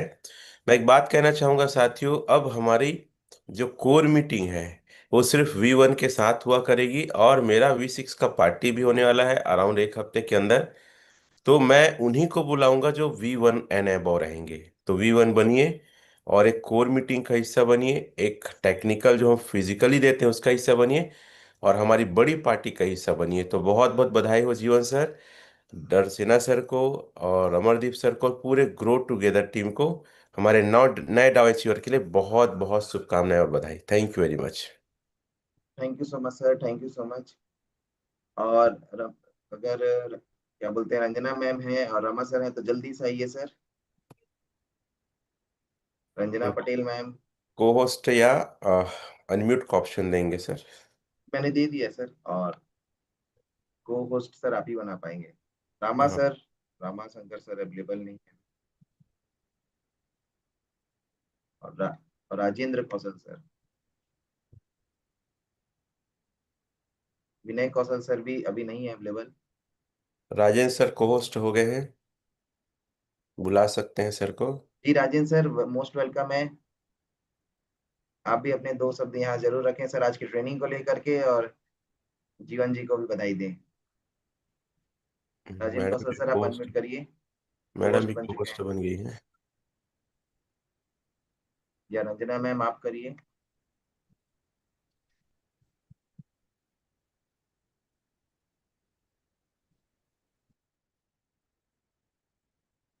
राजेंद्र कौशल सर, सर आई थिंक लग रहा है राजेंद्र कौशल सर जो है ट्रेवल पे हैं, नहीं हो पा रहे हैं, क्योंकि आप जानते हैं सर दिन रात फील्ड करते हैं रगड़ के। अगर कोई नहीं होंगे तो मीटिंग को कंक्लूड करें सर, कोई दिक्कत नहीं। ठीक है सर। तो दोस्तों जैसे कि आप सभी को मैंने बताया ही है कि कल की ट्रेनिंग बहुत ही शानदार होने वाली है। आज की ट्रेनिंग को आप बार बार देख के नोट्स बनाइए, नोट्स बनाने के बाद उसको याद करिए, याद करने के बाद और जाके जो टर्म्स है AMM क्या है समझ में नहीं आया आपको, सर ने बताया क्या बोलते हैं DBS DJ बैंक, ठीक है, तो ये सब नए नए चीजें आपको समझ में आ रही है जो आपको पता नहीं है, ठीक है। व्हाइट पेपर को जाके पढ़िए। तो अगर ये सारी चीजें जो है ये सब आप जा करके गूगल में स्टडी करिए, पढ़ाई करिए और डीप नॉलेज, मतलब रोज 1 से 2 घंटा आप स्टडी के लिए निकालिए, तब आप महारत हासिल कर पाएंगे और तब आप बड़ा काम कर पाएंगे। क्लियर है। जैसे आज बाकी हम लोग कर पाए हैं, वो उसका नतीजा यही है कि भाई बहुत ज्यादा हम पढ़ाई किए हैं, दैट्स व्हाई हम वहां तक पहुंच पाए हैं। हम घंटों घंटों पढ़ाई किए हैं, ऐसा नहीं है कि तुक्के में कोई कहीं पहुंच गया है। और इतना कॉन्फिडेंस तभी आ पाया जब मैं एजुकेट हो पाया, और इसमें हमारे सारे सीनियर्स का बहुत सहयोग रहा। क्लियर है। तो आपको सब सहयोग मिल रहा है, यूट्यूब चैनल में सारा चीज मिल रहा है, हमको वो कुछ भी नहीं मिला था। तो बस इसी आशा के साथ कि आप सभी हमारी बातों को मानेंगे, अपनी पढ़ाई को बढ़ाएंगे, स्टडी को करेंगे, क्योंकि knowledge is equal to money. जितना जिसके पास ज्ञान है वो उतना ही पैसा बना सकता है, उससे 1 रुपया वो ज्यादा नहीं बना पाएगा। ये दुनिया संसार का नियम है। ठीक है। So wish you all the best. आज की मीटिंग को हम यहीं एंड करते हैं, और कल सुबह फिर से हमारा थर्ड डे है। कल तीसरे दिन बहुत धमाकेदार और सुपर डुपर हिट हमारा सेशन होने वाला है, तो उसके भी प्रमोशन पूरी दमदारी से करिए। तो आज के लिए wish you all the best and go tigers. Thank you so much. Keep shining. So Ramesh sir, आप होस्ट है, आप एंड कर दीजिए मीटिंग को। Yes sir.